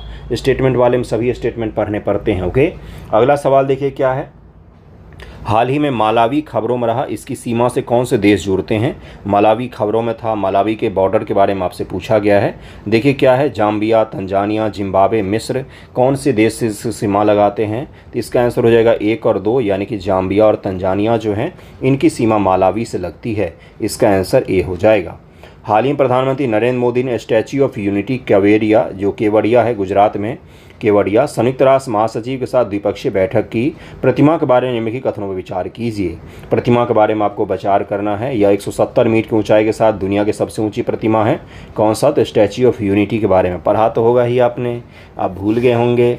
यह नर्मदा नदी के पास में स्थित है। इसका उद्घाटन मोदी जी द्वारा 31 अक्टूबर 2017 को किया गया था। कौन से कथन सही है यहाँ पर? तो केवल दूसरा ही सही है, बाकी यहाँ पर पहला तीसरा गलत है। बताइए, स्टैच्यू ऑफ यूनिटी कितना चर्चा में रहता है, हर दूसरा आदमी घूमने फिरने वहाँ पर चला जाता है, और आपको उसके हाइट के बारे में नहीं पता, उसके बारे में स्टेटमेंट आप गलत कर रहे हैं। 31 अक्टूबर 2018 को प्रधानमंत्री जी ने उद्घाटन किया था। ये अगर एग्ज़ाम में गलत हो जाता तो कितना अफसोस होता आपको कि ये तो आसान टॉपिक था। और ये 170 मीटर नहीं बल्कि 182 मीटर ऊँची है, 182 मीटर ऊँची रखी गई है इसको।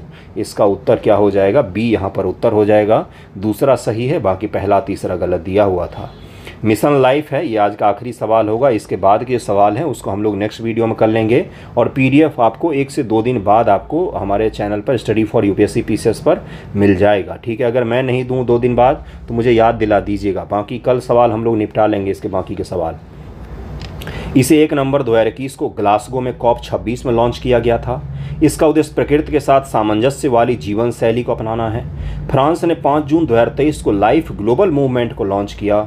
उपरोक्त में से कौन सा कथन गलत है? मिशन लाइफ प्रधानमंत्री मोदी जी का सपना वाला प्रोजेक्ट में से एक है, उनका ड्रीम प्रोजेक्ट में से एक है मिशन लाइफ। खूब चर्चा करते हैं वो इसकी। बताइए इसके बारे में कौन सा सही होगा? केवल 3 यहाँ पर गलत है, केवल 3 यहाँ पर गलत है। देखिए यहाँ पर क्या है कि जो है भारतीय प्रधानमंत्री द्वारा 1 नवंबर 2021 को ग्लासगो में COP 26 में लाइफ को एक जन आंदोलन के रूप में शुरू किया गया था।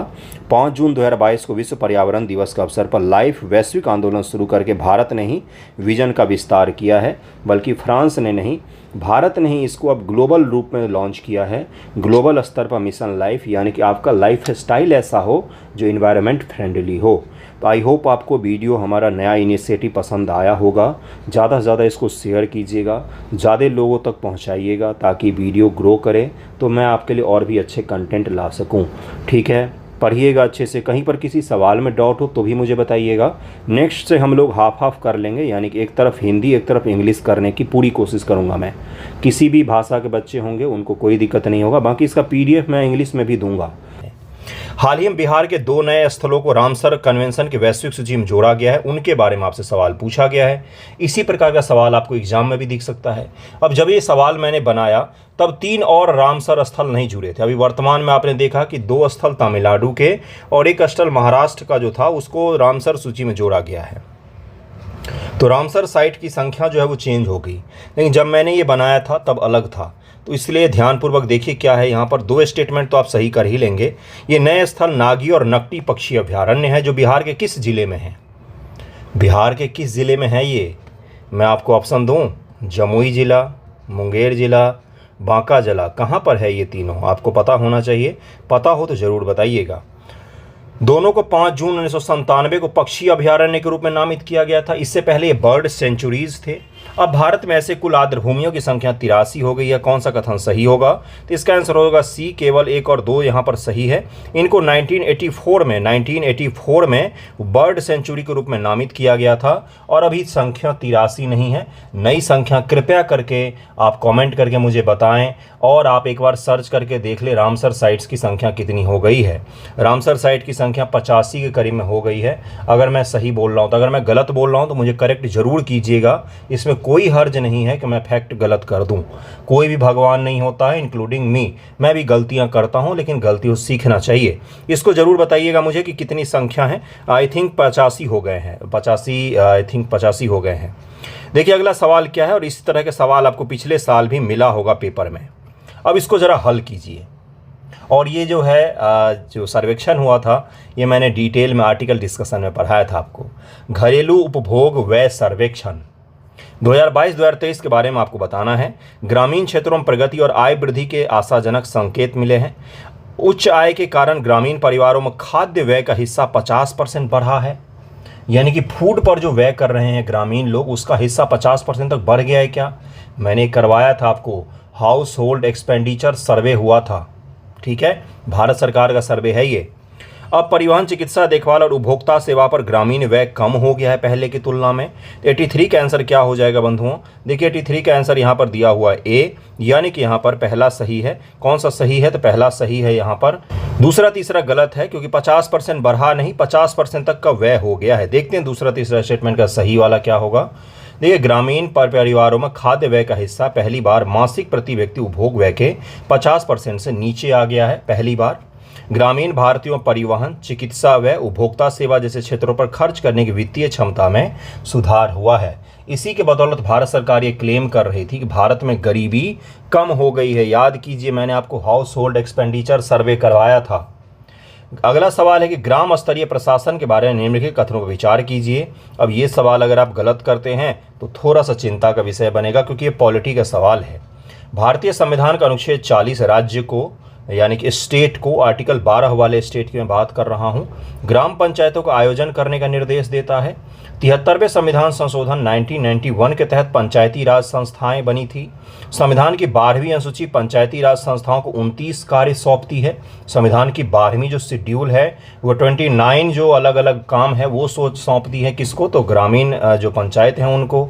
बताइए इसमें से कौन सा कथन गलत है, ये आपको बताना है। तो 39 का आंसर क्या हो जाएगा? दूसरा और तीसरा यहाँ पर गलत दिया हुआ है, क्योंकि 73वां संविधान संशोधन 1992 छोटा सा फैक्ट था, आपने ध्यान नहीं दिया। और 29 कार्य जो है ये 11वीं अनुसूची के तहत पंचायती राज को सौंपा गया है। 12वीं अनुसूची में नगर पालिका का नाम आता है। जिसने गलती किया है, अब आप समझ रहे हैं कितनी छोटे छोटे मिस्टेक आपसे एग्जाम में हो सकते हैं। तो ये आपको यहीं पर इसको हल करके सीख लेना पड़ेगा। यहाँ पर जितनी गलती कर लेंगे वहाँ पर उतनी गलती कम होगी। अगला सवाल देखिए क्या है, 40 नंबर सवाल है। निम्नलिखित कौन सा युग्म गलत सुमेलित है? स्टार्टअप विलेज एंटरप्रेन्योरशिप प्रोग्राम ग्रामीण स्टार्टअप उद्यमों की स्थापना के लिए है। प्रधानमंत्री जन धन योजना लाखों बैंकों रहित लोगों के लिए बैंक खाते। भारत नेट कौन सा सुमेलित गलत है, ये पूछा है, गलत सुमेलित है। ग्रामीण और शहरी क्षेत्रों में हाई स्पीड ब्रॉडबैंड कनेक्टिविटी प्रदान करने का लक्ष्य। हुनर हाट ग्रामीण क्षेत्रों में कारीगरों शिल्पकारों के लिए अपने उत्पादों को प्रदर्शित करने और बेचने के लिए मंच प्रदान करता है। तो 40 का आंसर क्या हो, इसका उत्तर हो जाएगा डी, क्योंकि हुनर हाट जो कार्यक्रम है ये ग्रामीण क्षेत्रों के लिए नहीं है बल्कि अल्पसंख्यकों के लिए है। जो अल्पसंख्यक समुदाय हैं उनमें समुदाय में जो कारीगर होंगे उनको भारत सरकार सपोर्ट करती है। अल्पसंख्यकों से जुड़ा हुआ योजना में हुनर हाट का नाम आता है। ग्रामीण क्षेत्रों से संबंधित ये योजना नहीं है, इसीलिए इसका आंसर डी हो जाएगा। 40 का आंसर डी हो जाएगा। 41 है, फिलिस्तीन के बारे में निम्नलिखित कथनों विचार कीजिए। फिलिस्तीन के बारे में सवाल है, फिलिस्तीन तो रोज ही चर्चा में रहता है। और एक चीज़ है बंधुओं, कल भी मैंने सिखाया, तो सबसे पहले इसको देख लेना है, गलत पूछा है सही पूछा है। अब तक संयुक्त राष्ट्र के 193 सदस्यों में से 142 ने फिलिस्तीन को संप्रभु राज्य के रूप में मान्यता दी है, सॉवरेन कंट्रीज माना है। आपको याद है कुछ? स्पेन, स्वीडन और कुछ देशों ने, आइलैंड ने स्वीडन को, किसको, तो फिलिस्तीन को मान्यता दी थी। कुछ कुछ याद आ रहा है, मैंने करवाया था आपको, मैंने आपको ये भी करवाया था, कोई ऐसा पहली बार थोड़ी न हुआ है। बहुत सारे देश हैं ऐसे जो उसको मान्यता देते हैं देश का। इसे पहली बार 1997 में राज्य के रूप में मान्यता मिली थी। भारत ने भी इसे संप्रभु राज्य के रूप में मान्यता दी है। उपयुक्त में से कौन से कथन गलत हैं बंधुओं? तो 41 का आंसर हो जाएगा पहला, और दूसरा यहाँ पर गलत है। यहाँ पर तीसरा बिल्कुल सही है। अब तक संयुक्त राष्ट्र के 193 सदस्यों में से 145 ने एग्जाम में जाने से पहले एक बार चेक कर लीजिएगा, वैसे 145 है वर्तमान तक, फिलिस्तीन को संप्रभु राज्य के रूप में मान्यता दी है। पहली बार 1988 में इसको मान्यता मिली थी और भारत ने भी मान्यता इसको दे रखी है। भारत के फिलिस्तीन के साथ अच्छे संबंध है। राम अल्लाह में इसकी सरकार वगैरह बैठती है और उसके साथ हमारे अच्छे रिलेशन हैं। फिलिस्तीन हमेशा से ही भारत का नज़दीकी संबंध रहा है, इजराइल के साथ भी रहा है। इसलिए भारत हमेशा से 2 स्टेट सॉल्यूशन को सपोर्ट करता है इजराइल में, कि वहाँ पर यहूदी लोगों का इजराइल देश भी होना चाहिए और अरब लोगों का फिलिस्तीन राष्ट्र भी होना चाहिए। भारत ने हमेशा समर्थन किया है। फिलिस्तीन को मानवीय सहायता के नाम पर बहुत बड़ी धनराशि भी भारत प्रदान करता है, ये भी आपको पता होना चाहिए। भारत के प्रधानमंत्री ने वहाँ की यात्रा भी की थी। अगला सवाल देखिए क्या है, और भारत के गाने मूवियाँ बहुत फेमस है फिलिस्तीन वगैरह सब देश में, बॉलीवुड। हाल ही में आर्मेनिया खबरों में रहा है, इसके सीमावर्ती देशों पर विचार कीजिए। मैंने करवाया था आर्मेनिया का मैपिंग, वही सवाल पूछ लिया है आपसे।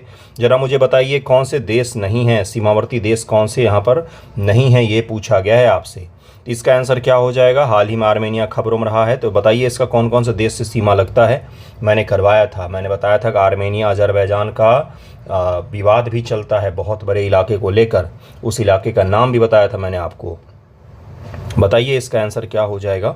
इसका आंसर हो जाएगा सी, केवल 2 यहाँ पर, यानी कि तुर्कमेनिस्तान से सीमा नहीं लगती है उसकी, बाकी अजरबैजान, ईरान और तुर्की तीनों देशों से उसकी सीमा लगती है। अजरबैजान के साथ उसका युद्ध भी हुआ, युद्ध में वो हार भी गया। भारत उसको पिनाका रॉकेट का सप्लाई करेगा, पिनाका रॉकेट सिस्टम जो है भारत उसको बेचेगा, ठीक है। हाल ही में अंडमान और निकोबार द्वीप समूह खबरों में है, इसके बारे में निम्नलिखित कथनों विचार कीजिए। चलिए विचार कीजिए, आप लोग विचारशील प्राणी हैं, कौन से कथन सही हैं ये पूछा गया है आपसे। इसी प्रकार के एग्जाम में भी सवाल होंगे। एक बार वीडियो पॉज कीजिए, वीडियो को रोकिए और विचार कीजिए इस पर कि क्या सवाल पूछा है, क्या आप इसको हल कर पा रहे हैं। इसमें 836 द्वीप हैं जिसमें से केवल 28 पर ही लोग रहते हैं। वे बंगाल की खाड़ी और अंडमान सागर के बीच में सैंडविच है। अंडमान और निकोबार द्वीप समूह के बारे में पूछा गया है। इसका सबसे ऊंचा बिंदु सैंडल पीक है जो 737 मीटर ऊंचा है। अब मुझे जरा इसका बताइए कि कौन सा कथन सही हो जाएगा। 43 का आंसर देखते हैं क्या दिया हुआ है बंधुओं। इसका आंसर है बी, यानी कि यहाँ पर दूसरा तीसरा सही है, दूसरा तीसरा सही है। और यहाँ पर क्या बोला गया है, 31 द्वीप है जिस पर लोगों का निवास है, जहाँ पर लोग रहते हैं। बाकी जो है वो निर्जन द्वीप है, वहाँ पर पशु पक्षी रहते हैं और वहाँ पर इकोसिस्टम बहुत ही बेहतरीन है। ग्रेट निकोबार प्रोजेक्ट के बारे में मैंने आपको करवाया था कि नीति आयोग का महत्वाकांक्षी प्रोजेक्ट है। अब ग्रेट निकोबार के बारे में मैंने आपसे छोटा सा सवाल पूछा है। ग्रेट निकोबार आइलैंड परियोजना के बारे में अब आप बताइए मुझे। परियोजना के बारे में तो आपने पढ़ा ही होगा, डिटेल पढ़ा था मैंने, तो उत्तर लेखन भी करवाया है, इस पर बार बार करवाया है कि लिखो, इसको लिखने से फैक्ट्स याद होंगे। इसे 2021 में एक मेगा प्रोजेक्ट के रूप में लॉन्च किया गया था, ग्रेट निकोबार आइलैंड प्रोजेक्ट को। इसे पूरे 836 द्वीपों की आर्थिक और रणनीतिक स्थिति में सुधार होगा। 836 के 836 द्वीपों में इसके कार्यान्वयन से नीति आयोग और अंडमान निकोबार द्वीप समूह एकीकृत विकास निगम है। उपरोक्त में से कौन से कथन सही हैं? 44 का आंसर हो जाएगा सी, केवल पहला यहाँ पर सही है। यह अंडमान और निकोबार द्वीप समूह के दक्षिणी सिरे पर लागू की जाने मेगा परियोजना है। इस परियोजना को नीति आयोग की रिपोर्ट के बाद लागू किया जाएगा, जिसमें द्वीप के लाभप्रद स्थिति का उपयोग करने की क्षमता की पहचान की गई है। और ये जो है, इस प्रोजेक्ट में नीति आयोग क्रियान्वयन में शामिल नहीं है। नीति आयोग ने इसकी रूपरेखा भले ही तैयार की थी, लेकिन इसका क्रियान्वयन केवल और केवल अंडमान निकोबार द्वीप समूह एकीकृत विकास निगम जो है, जिसको क्या कहा जाता है, ANIDCO कहा जाता है, इसका क्रियान्वयन केवल और केवल इसी के द्वारा किया जा रहा है। इसमें कोई नीति आयोग इसके क्रियान्वयन में शामिल नहीं है बंधुओं। इसलिए इसका आंसर क्या हो जाएगा? इसका आंसर हो जाएगा सी, इसका आंसर सी हो जाएगा। और 836 द्वीप नहीं, बल्कि जो सबसे दक्षिणतम बिंदु है ग्रेट निकोबार का, उसी द्वीप पर ये प्रोजेक्ट इनका निर्माण किया जाएगा। 836 द्वीपों को आर्थिक और ये सब लाभ परियोजना, ये सब थोड़ा सा अतिशयोक्ति हो जाएगा। 836 द्वीपों में सुधार तो नहीं हो पाएगा, बल्कि ग्रेट निकोबार, अंडमान निकोबार के सबसे दक्षिणतम जो द्वीप समूह हैं, उसमें हम इसको लागू कर रहे हैं। हाल ही में नेशनल ग्रीन ट्रिब्यूनल खबरों में रहा है, इसके बारे में जरा सा मुझे बता दीजिए। आप लोगों ने तो पढ़ लिया होगा। क्या है कि यह एक प्रतिष्ठित संवैधानिक निकाय है जो पर्यावरण संरक्षण संबंधित मामलों की शीघ्र निपटान से संबंधित है। शब्द घेरिए, एग्जाम में भी घेरना है आपको। इसकी स्थापना राष्ट्रीय हरित अधिकरण अधिनियम 2010 के द्वारा की गई थी। इसका मूल मंत्रालय पर्यावरण और वन मंत्रालय है। बताइए मुझे 45 का उत्तर क्या हो जाएगा? आप अगर निकालेंगे तो कौन सा सही है? तो केवल दूसरा सही है यहाँ पर। अब देखिए इसका उत्तर क्या दिया हुआ है। एक्सप्लेनेशन तो नहीं है यहाँ पर, लेकिन मैं आपको समझाऊंगा, आपको समझ में आ जाएगा। कुछ भी ऐसा है ही नहीं। जो शब्द मैंने घेरा है उसको काट देना है। ये न्यायालय है एक तरह का, तो न्यायालय किसी मंत्रालय के तहत नहीं आता है। तो पहली बात तो तीसरा स्टेटमेंट को काट ही दीजिए। तीसरा स्टेटमेंट तो गलत ही हो गया। पहला क्या है? संवैधानिक नहीं है। ये कोई संविधान में संशोधन करके कोई आर्टिकल नहीं बनाया गया था NGT का, बल्कि क्या है, ये केवल और केवल एक वैधानिक बॉडी है, जिसका 2010 में एक एक्ट के द्वारा स्थापित किया गया था। NGT एक्ट 2010 जो बनाया गया ना, उसी के द्वारा केवल इसको स्थापित किया गया था। तो इतना भी अगर आप ध्यान में रखेंगे तो भी आप कर लेंगे। राष्ट्रीय हरित अधिकरण अधिनियम 2010 में बनाया गया था। मनमोहन सिंह जी उसमें प्रधानमंत्री थे और उस समय इसका निर्माण किया गया था। इसलिए इसका उत्तर क्या हो जाएगा बंधुओं? केवल 2 यहाँ पर सही है, बाकी पहला और तीसरा सही है। एक चीज़ और समझिएगा इसके बारे में, अगर इसने कोई फैसला सुनाया है और आपको उस फैसले से आपत्ति है तो आप कहाँ पर जाएंगे? हाई कोर्ट में जाएंगे या सुप्रीम कोर्ट में जाएंगे? तो NGT को हाई कोर्ट के समान शक्तियाँ प्राप्त है। इसीलिए अगर इसने कोई फैसला दिया है तो उसके बाद केवल और केवल सुप्रीम कोर्ट में ही आप जा सकते हैं। हाई कोर्ट में आप उस फैसले की सुनवाई नहीं होगी, वो सुप्रीम कोर्ट में उस फैसले की सुनवाई होगी। हालिया पुष्पक खबरों में रहा, इसके बारे में ज़रा मुझे बताइए। पुष्पक मैंने पढ़ाया था, यह भारत का दूसरा पुनः प्रयोज्य प्रक्षेपण यान है, मतलब कि रीयूजेबल प्रक्षेपण यान है। यह इसरो की RLV reusable launch vehicle landing प्रयोग की दूसरी श्रृंखला है। मिशन पूरी तरह से विक्रम साराभाई अंतरिक्ष केंद्र द्वारा किया जाता है। तो बताइए इसका आंसर क्या हो जाएगा? 46 का इसका आंसर हो जाएगा सी। कौन सा कथन है गलत? तो यहाँ पर 1 और 3 गलत है, दूसरा बिल्कुल सही है। ये भारतीय अंतरिक्ष अनुसंधान संगठन इसरो ने देश के पहले पुनः प्रयोज्य यान यानी कि reusable launch vehicle LEX-02 Pushpak का सफलतापूर्वक प्रक्षेपण किया था। और मैंने आपको उसमें पढ़ाया था पुष्पक के बारे में। मैंने आपको बताया था एक कारनुमा ये वाहन होगा जिसके द्वारा हम क्या कर सकेंगे? सैटेलाइट को लॉन्च करेंगे और हमारा लॉन्च व्हीकल सुरक्षित तरीके से वापस आ जाएगा। यह इसरो की RLV लैंडिंग प्रयोगों की दूसरी श्रृंखला है। इस मिशन को विक्रम साराभाई अंतरिक्ष केंद्र ने लिक्विड प्रपोल्सल सिस्टम सेंटर और इसरो इनर्शियल सिस्टम यूनिट के सहयोग से अंजाम दिया था। इसमें केवल विक्रम साराभाई अंतरिक्ष केंद्र शामिल नहीं था, बल्कि और भी एजेंसियां शामिल थी। इसीलिए इसका आंसर पहला और तीसरा गलत हो जाएगा, दूसरा यहाँ पर बिल्कुल सही है। आपसे उम्मीद कर रहा हूँ कि मैं आप सभी सवालों को पॉज करेंगे और उसका उत्तर निकालेंगे, फिर आप आगे बढ़ेंगे। अगला देखिए क्या अगला सवाल जो है, इसमें 6 स्टेटमेंट दिया हुआ है। अब जरा इसको हल कीजिए, पढ़िए एक बार वीडियो को रोक करके 6 में से कितनों आप सही कर पाते हैं। यह एक स्वचालित पुनः प्रयोज्य प्रक्षेपण यान है। ये एक विशेष प्रकार का स्पेस शटल है जो पूरी तरह से स्वदेशी है। इसका उपयोग उपग्रहों और कार्गो को अंतरिक्ष में ले जाने या उपग्रहों को लॉन्च करने के लिए किया जाएगा। यह उपग्रह को अंतरिक्ष में छोड़कर वापस आ सकता है। इसका उपयोग अंतरिक्ष मलबे को साफ करने, उपग्रहों के मरम्मत के लिए भी किया जा सकता है। अमेरिका, रूस, चीन और जापान के पास में ऐसी तकनीक है। निम्न से कौन सा कथन सही है? इस तरह का सवाल एग्जाम में भी होते हैं जिसमें भारी भारी 5-5, 6-6 स्टेटमेंट या 5-5, 6-6 आपको दे दिए जाते हैं, आप उसको उसमें से चुनना होता है। कुछ नहीं है, इसका आंसर डी है, सारे सही हैं। मुझे आपको आरएलवी के बारे में बताना था, इसलिए यहाँ पर सारे के सारे सही हैं। ये सारे स्टेटमेंट भी पढ़ लेंगे तो भी आपका पुष्पक टॉपिक जो है वो तैयार हो जाएगा। सभी कथन यहाँ पर सही है बंधुओं, सारे के सारे यहाँ पर सही हैं। कृपया करके इसको ध्यान रखें, सवाल पूछा जाएगा। मानसून के मौसम में बादल फटना सामान्य है, इसके बारे में बताइए कि ये क्या है। ये एक छोटे से क्षेत्र में अल्पकालिक तीव्र वर्षा की घटना है। अल्पकालिक, छोटे समय में खूब वर्षा। यह एक क्षेत्र में 200 मिलीमीटर प्रति घंटा से अधिक की अप्रत्याशित वर्षा वाली घटना है। मैंने बादल फटने वाला सवाल टेलीग्राम ग्रुप में भी डाला था और उस समय भी पूछा था, अब टेस्ट में भी डाला था, उसमें भी पूछा था। अब मुझे ज़रा बताइए कि बादल फटने का डेफिनेशन क्या है भारतीय मौसम वैज्ञानिक मौसम जो विभाग है उसके अनुसार। इसकी मूल स्थितियां कम तापमान और तेज हवाएं हैं। कौन से कथन गलत हैं बंधुओं, आपको चुनना है, जरा चुनिए और मुझे बताइए इसका उत्तर क्या हो जाएगा। दूसरा और तीसरा यहाँ पर गलत है। बादल फटना एक मौसमी घटना है जिसमें क्या है 20 से 30 वर्ग किलोमीटर के भौगोलिक क्षेत्र में 100 मिलीमीटर 1 घंटे मगर वर्षा हो जाती है। ये बहुत ही ज़्यादा वर्षा हुआ तो उसको हम बादल फटना कह देते हैं। सापेक्ष आर्द्रता, बादल छाए रहने की स्थिति अधिकतम होती है। साथ ही तापमान का कम होना और हवाएं धीमी चलना। यहाँ पर तेज हवाएं लिखी हुई है, तेज हवा जब चलेगी तो बादल को अपने साथ उड़ा ले जाएगी, बादल इकट्ठा नहीं हो पाएगी, तो अचानक से क्लाउड बर्स्ट नहीं होगा, है ना। तो इसीलिए क्या हो जाएगा, तीसरा गलत हो जाएगा। थोड़ा सा लॉजिक लगाया कीजिए, परीक्षा में भी कई सारे सवाल आप कॉमन सेंस से सॉल्व कर लेंगे, ठीक है। तो इसका उत्तर क्या हो जाएगा, इसका उत्तर दूसरा और तीसरा गलत हो जाएगा, पहला केवल यहाँ पर सही दिया हुआ था। हाल ही में कोरबा खादान में लिथियम पाया गया, यह कहाँ पर स्थित है। कोरबा खादान में लिथियम का खनन शुरू किया गया है। कोरबा कहाँ पर है बंधुओं, ये छत्तीसगढ़ में है, ये भी मैंने पूछा था आपसे।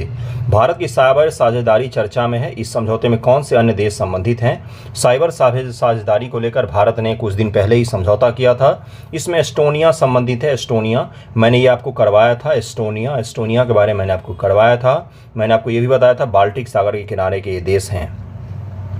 नॉर्डिक क्षेत्र के बारे में आपसे सवाल पूछा गया। नॉर्डिक यानी कि स्वीडन हो गया, डेनमार्क हो गया, आइलैंड हो गया, आइसलैंड उसको कहते हैं, और फिनलैंड हो गया। ये सब जो देश हैं इनको नॉर्डिक कंट्रीज़ माना जाता है। और उत्तर के आर्कटिक क्षेत्र के आसपास के ये सारे के सारे देश हैं। इसमें पश्चिम यूरोप का सबसे उत्तरी भाग शामिल होता है नॉर्डिक क्षेत्र में। नॉर्वे, स्वीडन, फिनलैंड इसके सदस्य देश हैं। आपको गलत कथन पूछा गया है। अटलांटिक महासागर में स्वालबार्ड द्वीप इसका हिस्सा नहीं है। स्वालबार्ड द्वीप याद कीजिए, मैंने पढ़ाया था नॉर्वे का स्वालबार्ड द्वीप। डेनमार्क एक नॉर्डिक देश है, तो इसका उत्तर हो जाएगा सी, यहाँ पर गलत है, क्योंकि स्वालबार्ड द्वीप सहित ये पूरा का पूरा इलाका नॉर्डिक क्षेत्र कहलाता है।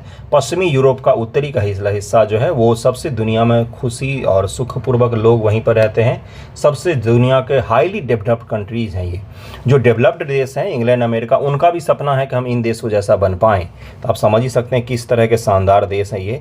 अगला सवाल मंत्रिपरिषद के बारे में है बंधुओं, जरा मुझे इसका उत्तर बताइएगा। देखिए क्या है सवाल, कथनों विचार कीजिए कौन से सही हैं।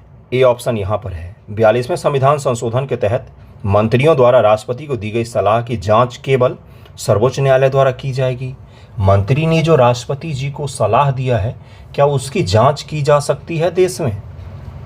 आप मुझे बताइएगा कि मंत्रिपरिषद ने राष्ट्रपति को कोई सलाह दिया, क्या उसका जांच होता है इस देश में, हो सकता है। मंत्रिपरिषद मंत्रियों कुल संख्या लोकसभा की कुल संख्या के 12% से अधिक नहीं होनी चाहिए। संविधान का अनुच्छेद 77 में भारत सरकार के व्यवसाय का संचालन शामिल है। बताइए मुझे क्या इसका उत्तर हो जाएगा। तो 52 का आंसर हो जाएगा बंधुओं। देखिए यहाँ पर दिया हुआ है डी, केवल 3 सही है यहाँ पर, बाकी पहला और दूसरा गलत है, 15% हो जाएगा। और मंत्रिपरिषद ने राष्ट्रपति को क्या सलाह दिया है ये दुनिया के किसी भी अदालत में जांच नहीं की जा सकती है, इसीलिए पहला स्टेटमेंट गलत था।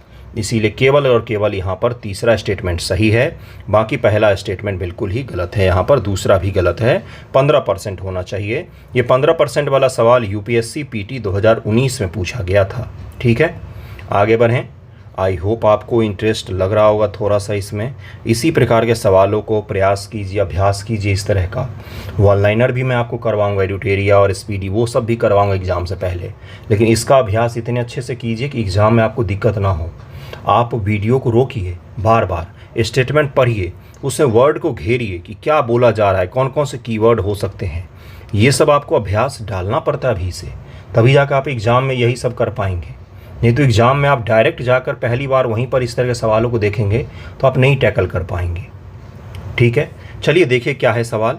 प्रधानमंत्री आवास योजना के बारे में पूछा गया है, कौन से कथन सही है।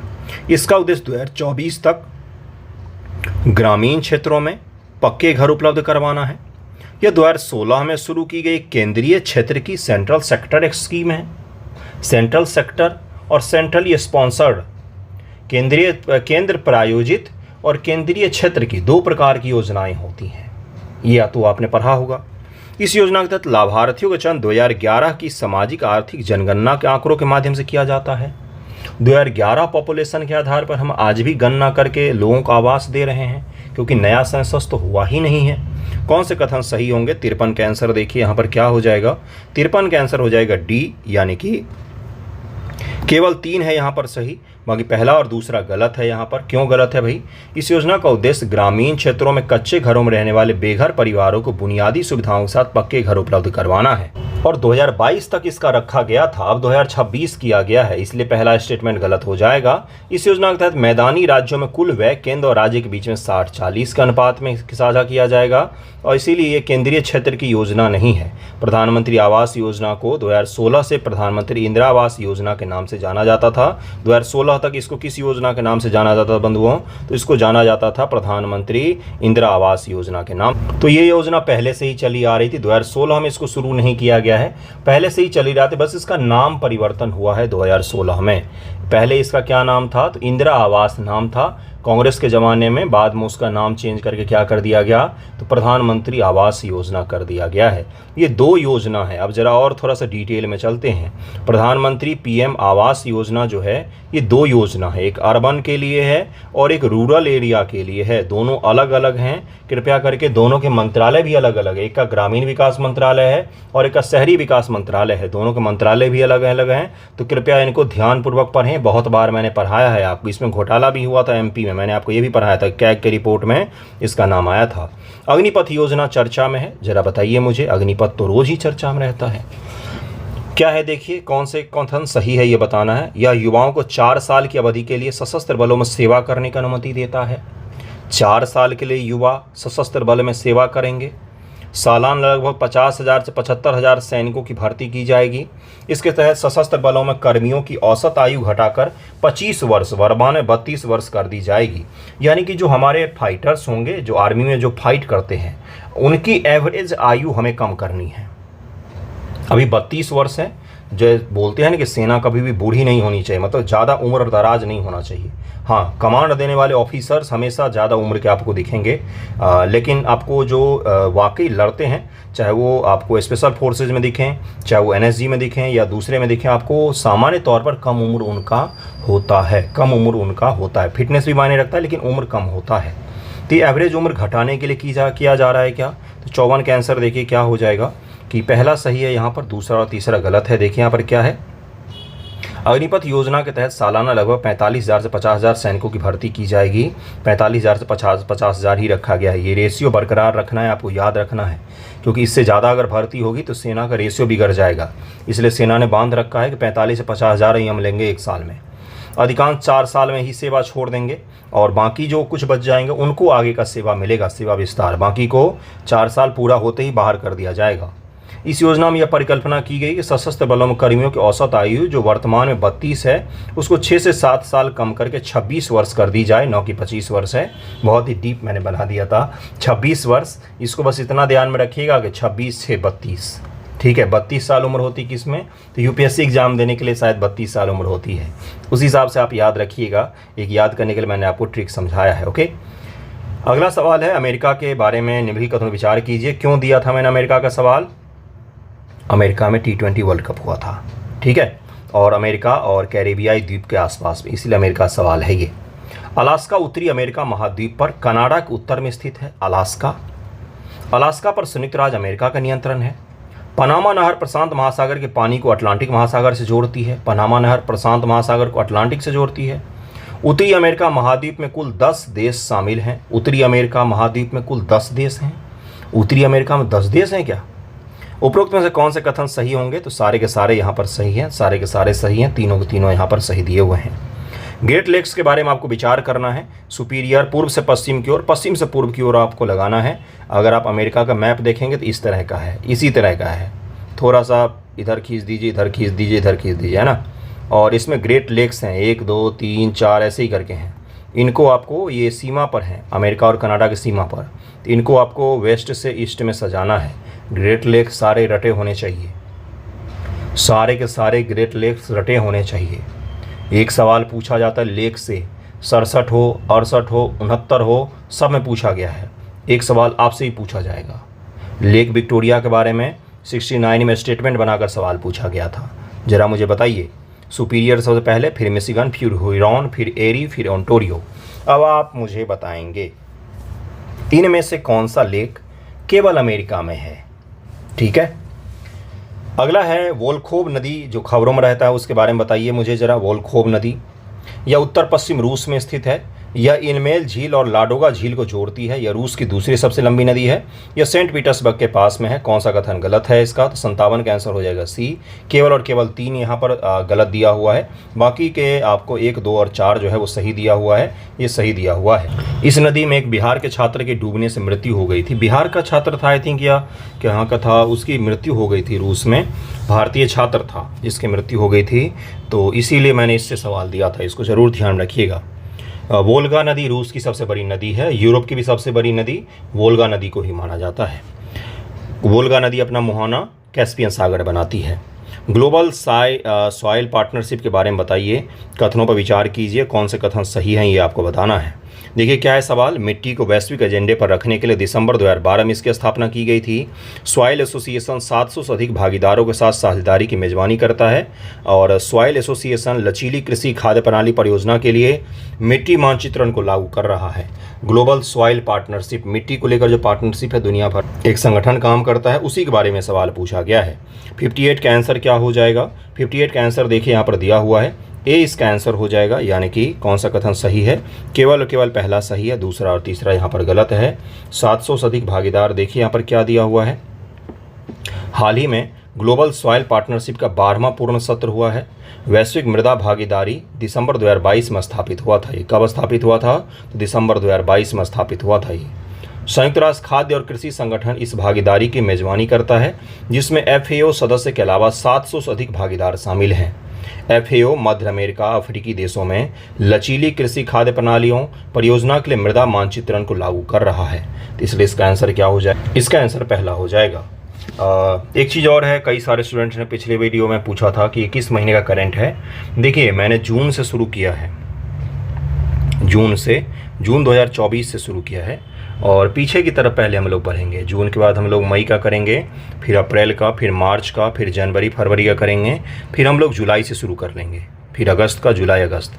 क्योंकि सबसे ज़्यादा करंट आपका जनवरी से, अगर आपका नवंबर दिसंबर में एग्ज़ाम होता है तो जनवरी के बाद का करंट आपके लिए सबसे ज़्यादा महत्वपूर्ण होगा। तो उसी हिसाब से मैंने इसको तैयार करवाया है। आपको सेट तो मिलेगा ही, आप उसको प्रैक्टिस कर लीजिएगा, ठीक है। जो मैंने पढ़ाया है उसी से करंट बनाया है, जो नहीं पढ़ाया है उससे करंट अभी नहीं बनाया है, ओके। सेनेकाकू द्वीप जो चर्चा में रहता है, मैंने इसके बारे में 2-3 बार करवाया है। इस विवाद में जापान में सेनेकाकू द्वीप, चीन में दियाओ द्वीप और हांगकांग में तियायुताई द्वीप शामिल है। इसका नाम है अलग अलग। जापान, चीन दोनों इन द्वीपों पर स्वामित्व का दावा करते हैं। कौन से कथन सही होंगे? 59 का आंसर क्या हो जाएगा? सी हो जाएगा। इसका आंसर सी हो जाएगा। दोनों को दोनों स्टेटमेंट यहाँ पर सही दिया हुआ है। जापान और चीन जो है दोनों इस पर दावा करते हैं, लेकिन ये जो है ये चीन सागर में स्थित है। 8 निर्जन द्वीप समूह है और इस 7 किलोमीटर का क्षेत्रफल का एरिया है और बहुत ज़्यादा विवाद का क्षेत्र रहता है ये। अगला है नए सैटेलाइट आधारित टोल संग्रह प्रणाली के बारे में आपको बताना है। सैटेलाइट आधारित टोल संग्रह प्रणाली, जो हमारे मंत्री महोदय हैं नितिन गडकरी जी, उन्होंने इसकी चर्चा सदन में की थी, इसलिए चर्चा में आया था, मैंने आपको बताया भी था और अभी पढ़ाया भी था। यह सटीक स्थान ट्रैकिंग के लिए गगन का उपयोग करता है। US global positioning system GPS का उपयोग करने की कोई आवश्यकता नहीं होगी इसमें। यह फास्टैग आधारित टोल संग्रह की जगह लेगा। कौन से कथन सही होंगे? 60 का आंसर क्या हो जाएगा? 60 का आंसर हो जाएगा केवल और केवल 1 यहाँ पर सही है, दूसरा तीसरा गलत है। देखिए यहाँ पर क्या है कि GAGAN GPS aided geo augmented navigation सहित जीएनएसएस का उपयोग करता है। यह US global positioning system GPS सहित किसी भी उपग्रह आधारित नेविगेशन प्रणाली को संदर्भित करता है। जीपीएस सहित किसी भी उपग्रह आधारित नेविगेशन प्रणाली से अगर कोई गाड़ी चल रहा होगा तो उसका उपयोग करके इसको ट्रैक किया जा सकता है। यह वर्तमान में मौजूदा फास्टैग आधारित टोल संग्रह के साथ साथ संचालित किया जाएगा, साथ साथ ही संचालित किया जाएगा, अलग नहीं होगा। आपने जितनी दूरी तय की है उस पर आधारित आपके फास्टैग से पैसा कट जाएगा टोल पर, आपको गाड़ी रोकना नहीं पड़ेगा। और टोल को वाजिब बनाने के लिए कि आपने जितनी दूरी एनएच पर तय की है या पैसा देने वाले सड़क पर तय की है या एक्सप्रेसवे पर तय की है, उतना ही पैसा आपसे लिया जाएगा। पैसा लेने का माध्यम है फास्टैग, जो आपके गाड़ी पर लगा रहेगा और आपका पैसा कट जाएगा उससे, ठीक है। अगला सवाल देखिए क्या है, और आज का आखिरी सवाल यही रहेगा। फास्टैग के बारे में बताना है आपको। ये सीधे टोल भुगतान करने के लिए RFID तकनीक का उपयोग करता है, रेडियो फ्रीक्वेंसी आइडेंटिफायर तकनीक का। यह केंद्रीय सड़क परिवहन संस्थान द्वारा संचालित है। कौन से कथन सही होंगे?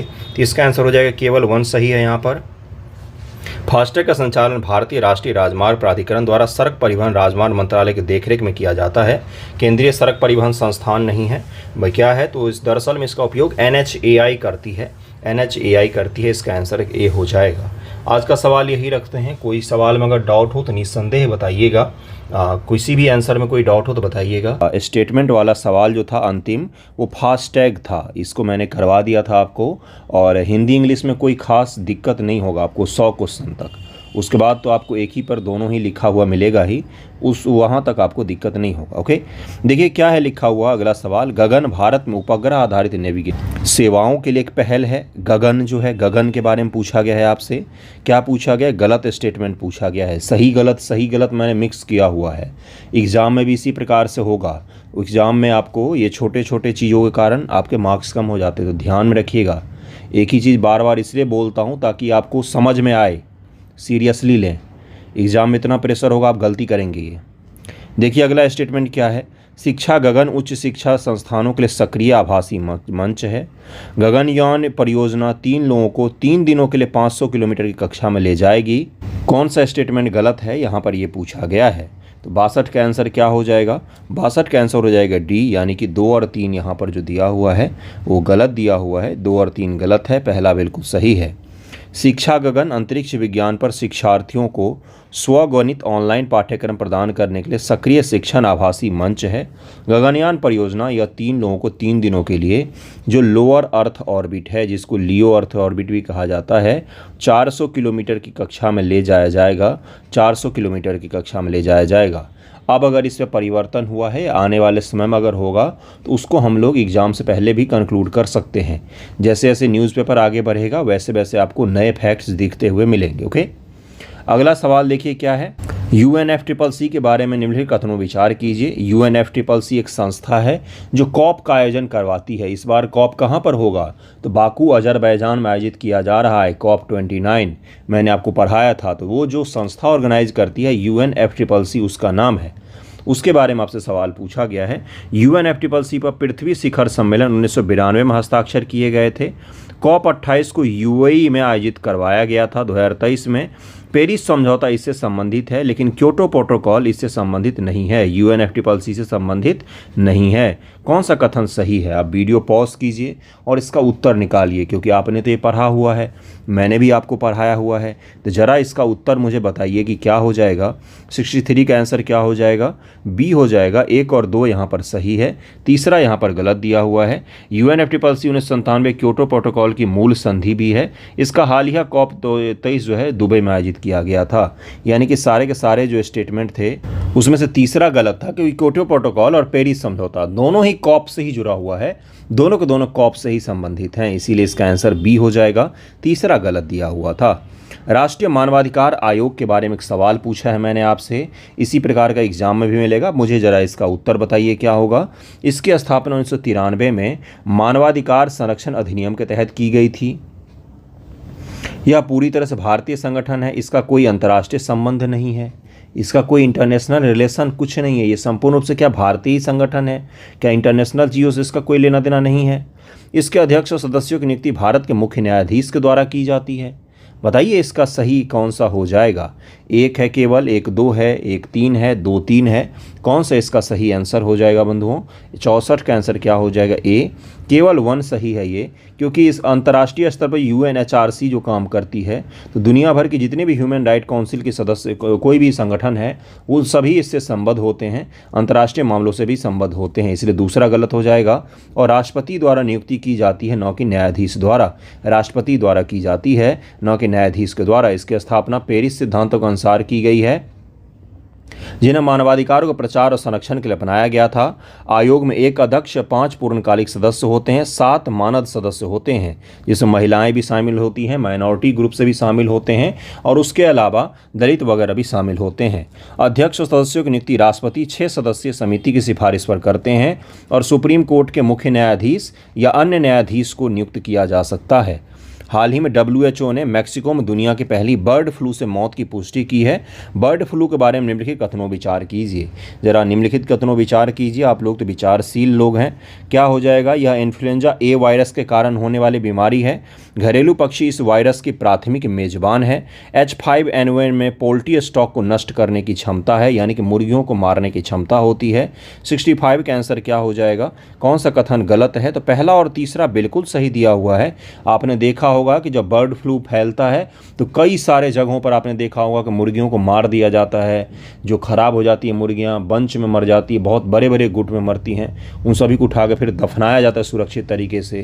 तो यानी कि वो पोल्ट्री स्टॉक को नष्ट कर सकती हैं, बहुत भारी नुकसान पहुंचा सकती हैं वो, है ना। तो इसका आंसर क्या हो जाएगा? केवल दूसरा यहाँ पर गलत है, बाकी पहला यहाँ पर पहला और तीसरा बिल्कुल सही दिया हुआ है। पृथ्वी अवलोकन के वैश्विक मूल्य को बढ़ाना रिपोर्ट के बारे में निम्नलिखित कथनों पर विचार। ये एक रिपोर्ट ही आया था, इसी नाम से एक रिपोर्ट आया था। रिपोर्ट के बारे में मैंने स्टेटमेंट वाला सवाल एक छोटा सा पूछा है आपसे। देखिए रिपोर्ट पर जो सवाल होता है दरअसल वन लाइनर पूछे जाते हैं, लेकिन मैंने सोचा एक स्टेटमेंट वाला पूछा जाए।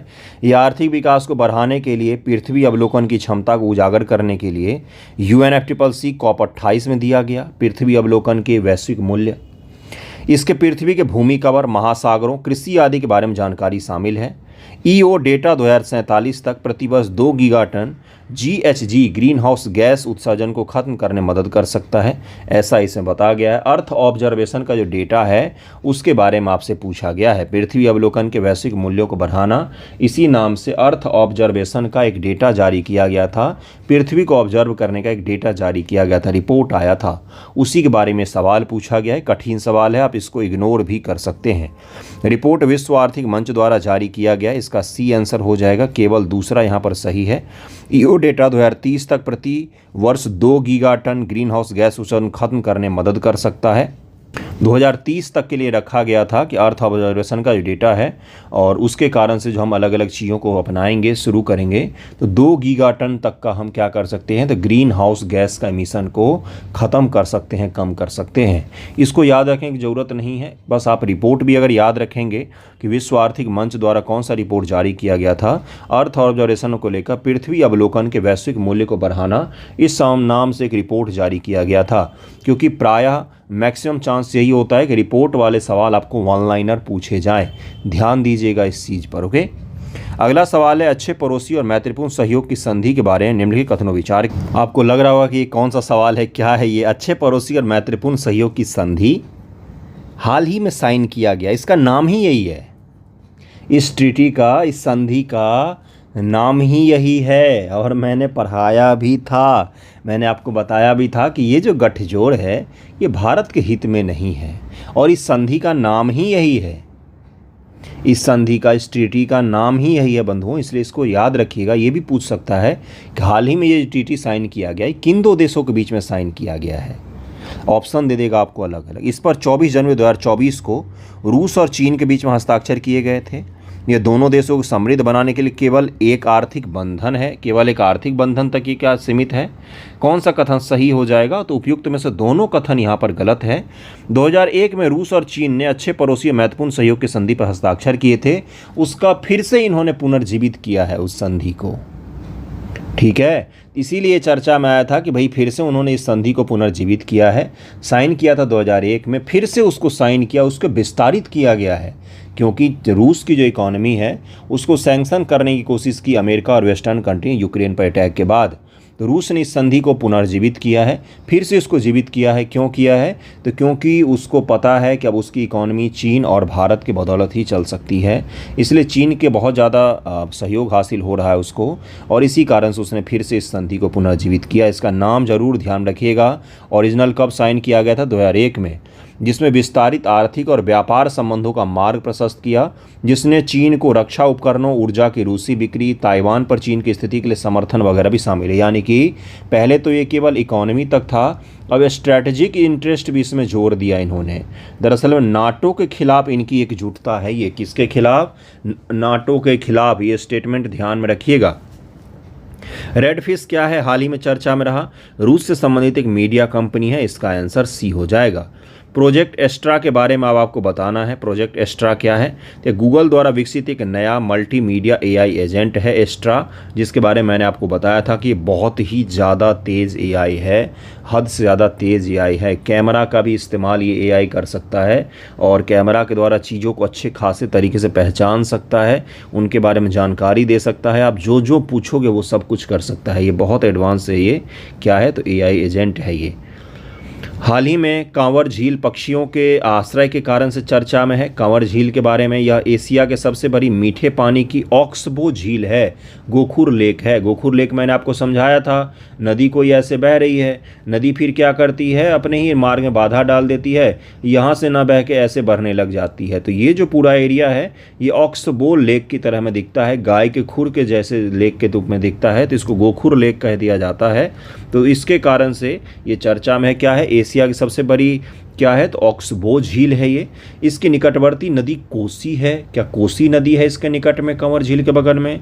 यह विभिन्न प्रकार के पक्षी प्रजातियों के लिए, लेकिन गिद्ध नहीं है यहाँ पर। कई सारे पक्षी प्रजातियां हैं लेकिन गिद्ध का निवास नहीं है यहाँ पर। 70 का आंसर क्या हो जाएगा? 70 का आंसर हो जाएगा ए, केवल 1 सही है यहाँ पर। दूसरा तीसरा गलत है। जो गंगा की एक सहायक नदी गंडक नदी के घुमावदार बहाव के कारण से बनी है, इसीलिए दूसरा गलत हो जाएगा। इस स्थल पर 5 गंभीर रूप से लुप्तप्राय प्रजातियां निवास करती हैं, जिनमें से गिद्ध की 3 प्रजातियां निवास करती हैं। लाल सिर वाला गिद्ध, सफ़ेद दुम वाला गिद्ध और भारतीय गिद्ध। ये गिद्ध की अलग अलग प्रजातियां हैं। गिद्ध का बहुत बड़ा प्रवास है इस एरिया में, काफ़ी महत्वपूर्ण माना जाता है। गिद्ध वो जीव है जो धीरे धीरे करके विलुप्त हो गया पक्षी। क्यों? तो डाइक्लोफेन के कारण से, जो जानवरों में लगाए जाते थे सुई, उसको खाने के कारण से बेचारे की संख्या ही खत्म हो गई। तो इस कारण से इसको ध्यान में रखिएगा।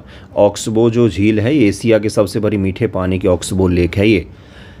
हुनर से रोजगार तक योजना 2010 में शुरू किया गया था। 3 स्टेटमेंट दिए गए हैं बंधुओं। अगला 71 नंबर सवाल है, जरा इसको हल कीजिए, वीडियो को रोकिए और हल कीजिए। हुनर से रोजगार योजना 2010 में शुरू की गई थी। यह स्कूल छोड़ने वाले प्रशिक्षण प्रदान करने से संबंधित है। स्कूल छोड़ने वालों को प्रशिक्षण प्रदान किया जाता है ताकि उनको जॉब मिल सके। स्कूल ड्रॉप आउट हो गए तो क्या हुआ? उनको जॉब मिल सके। पर्यटन मंत्रालय द्वारा 24 को भारत भ्रमण वर्ष घोषित किया है। 3 अलग अलग योजनाएं हैं, सॉरी दो योजनाओं को मिलाकर एक सवाल पूछा गया है, एक पर्यटन मंत्रालय वाला, और ये दोनों तो एक ही योजना से जुड़ा हुआ स्टेटमेंट है, पहला दूसरा। ज़रा मुझे बताइए क्या इसका उत्तर हो जाएगा? 71 का आंसर क्या हो जाएगा? बी, केवल दूसरा यहाँ पर सही है। हुनर योजना जो है इसको 2009 में शुरू किया गया था। 2009 में हुनर से रोजगार योजना को शुरू किया गया था। भारत की G20 अध्यक्षता और भारत @ 75 आज़ादी अमृत महोत्सव के संदर्भ में घरेलू यात्रा को बढ़ावा देने के लिए पर्यटन मंत्रालय द्वारा 2023 को भारत भ्रमण वर्ष घोषित किया गया था। 2023 ईस्वी को भारत भ्रमण वर्ष घोषित किया गया था भारत सरकार के द्वारा।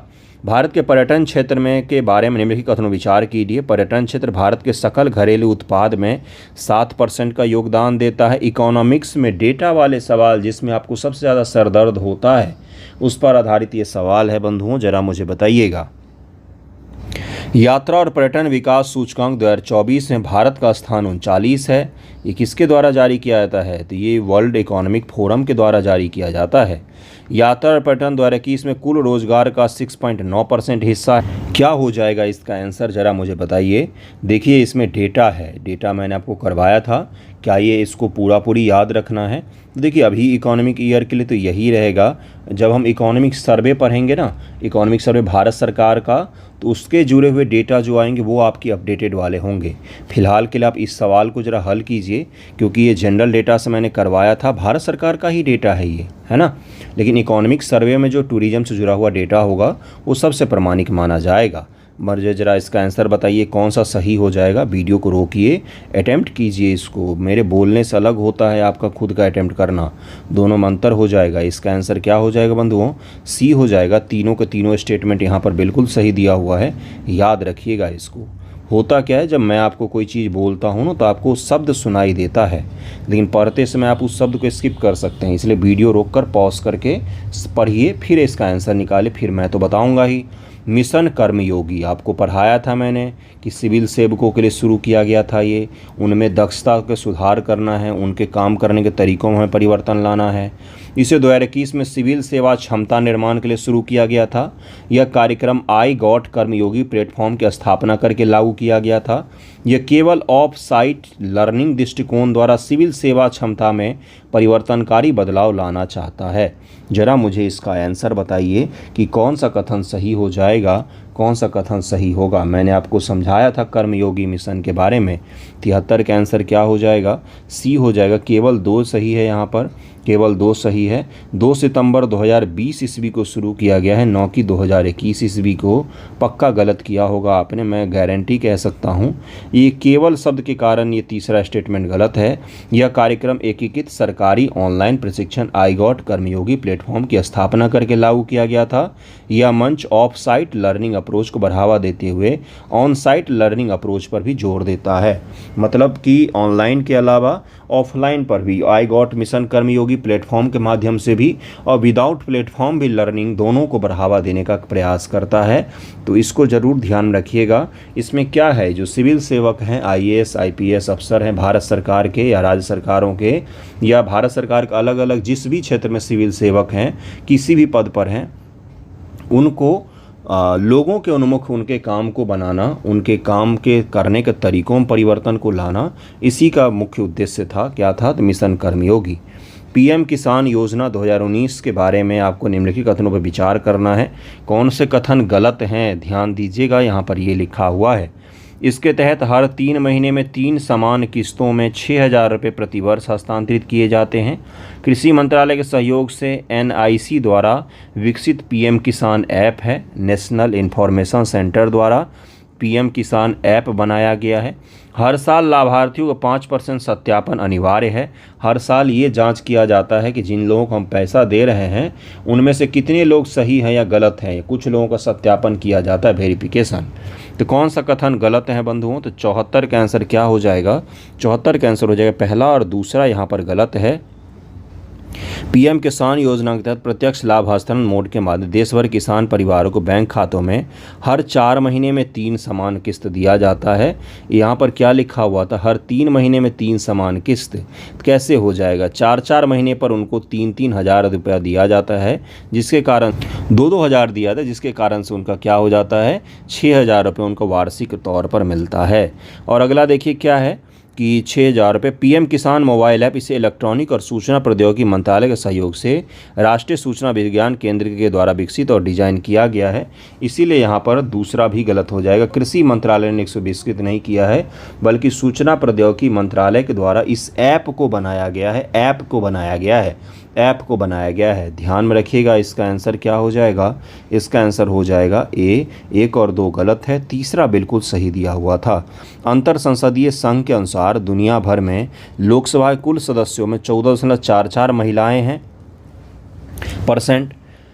भारत के सभी राज्य विधानसभाओं का राष्ट्रीय औसत 9% है। इस बार के लोकसभा इलेक्शन के पश्चात आपको याद है कि लैंगिक रूप से महिलाएं जो हैं वो पिछड़ गई हैं, उनका प्रतिनिधित्व नहीं है। इस पर बहुत ज़्यादा इशू बन गया था, मैंने आपको करवाया भी था। भारत अंतर संसदीय संघ का सदस्य देश नहीं है। कौन सा कथन गलत हो जाएगा? 75 का आंसर हो जाएगा सी। केवल 3 यहाँ पर गलत है, बाकी दोनों जो हैं बिल्कुल सही दिए हुए हैं। तीसरा क्या हो जाएगा? भारत अंतर संसदीय संघ का भी सदस्य है। ये क्या है? तो लोकतांत्रिक देशों का एक छोटा सा संगठन है, IPU। ठीक है। कोलंबो प्रक्रिया 2003 के बारे में आपसे सवाल पूछा गया है। क्या है कोलंबो प्रक्रिया? मैंने आपको बताया था कोलंबो प्रक्रिया मैंने आपको पढ़ाया है, डिटेल बताया है, चर्चा में था। इसे 12 एशियाई देश शामिल हैं। यह क्षेत्रीय परामर्श मंच के रूप में कार्य करता है। भारत इस मंच का अतिथि सदस्य है, पूर्ण सदस्य नहीं है। उस मंच पर लिए गए निर्णय सदस्य देशों पर बाध्यकारी होते हैं। 3 स्टेटमेंट हैं कोलंबो प्रक्रिया के बारे में। इसको बोला जाता है कोलंबो प्रोसेस इसका नाम है इंग्लिश में। ज़रा मुझे इसके बारे में बताइए कि कौन सा सही हो जाएगा। 76 का आंसर देखिए क्या दिया हुआ है। इसका उत्तर दिया हुआ है सी, यानी कि केवल पहला सही है, दूसरा और तीसरा यहाँ पर गलत दिया हुआ है। दूसरा तीसरा क्या गलत है देखिए कि 2003 में कोलंबो प्रक्रिया के शुरुआत के बाद से भारत ने हाल ही में पहली बार इस प्रक्रिया में भाग लिया है, क्षेत्रीय समूह का अध्यक्ष बन गया है। भारत 24-26 का अवधि के लिए इस समूह का नेतृत्व करेगा। कोलंबो प्रक्रिया के 12 सदस्य देशों में अफगानिस्तान, बांग्लादेश, कंबोडिया, चीन, Bharat, Indonesia, Nepal, Pakistan, Philippines, Sri Lanka, Thailand, Vietnam शामिल हैं। कोलंबो प्रक्रिया के तहत निर्णय आम सहमति से लिए जाते हैं, ये बाध्यकारी नहीं होते हैं। अगला सवाल है आपका कि प्रवासन का मुद्दा दिन प्रतिदिन बढ़ रहा है। अंतर्राष्ट्रीय प्रवासन संगठन के बारे में आपको बताना है। ये एक स्वतंत्र निकाय है जो संयुक्त राष्ट्र प्रणाली से संबंधित नहीं है। इसका उद्देश्य 1951 से मानवीय और व्यवस्थित प्रवास को बढ़ावा देना है। इसके 175 सदस्य देश हैं। 77 का आंसर क्या हो जाएगा, कौन सा सही है, ये पूछा गया है। दूसरा और तीसरा यहाँ पर बिल्कुल सही है, पहला यहाँ पर गलत है। ये क्या है तो संयुक्त राष्ट्र प्रणाली का ही हिस्सा है। 1951 से सभी के लिए लाभ के लिए मानवीय व्यवस्थित प्रवास को बढ़ावा देने वाला अग्रणी इंटर गवर्नमेंटल संगठन है ये, तो यानी कि यूएन से रिलेटेड है पहला स्टेटमेंट, इसीलिए यहाँ पर गलत दिया हुआ है। हाल ही में एक व्यक्ति ने अंतरिक्ष में 1000 दिन बिताए हैं, वह कौन है तो उनका नाम है ओलेग कोनोनेंको नाम है इनका, ओलेग कोनोनेंको नाम है इनका। नाम जरूर ध्यान रखिएगा। ये किस मूल के थे तो ये रूस के मूल के थे आई थिंक, अगर मैं गलत नहीं तो एक बार सर्च जरूर कीजिएगा और मुझे बताइएगा।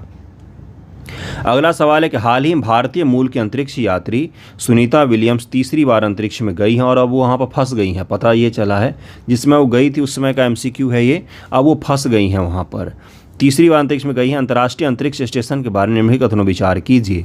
यह 5 मुख्य अंतरिक्ष एजेंसियों का सहयोग से बना हुआ है। इंटरनेशनल स्पेस स्टेशन, ये पूछा गया है आपसे। कनाडा सहभागी देश नहीं है, ISA को बनाने में कनाडा शामिल नहीं है।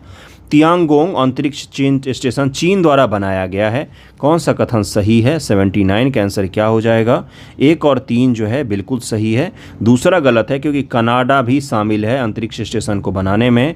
जो ISA है इंटरनेशनल स्पेस स्टेशन, इसमें वर्तमान में कनाडा भी शामिल है।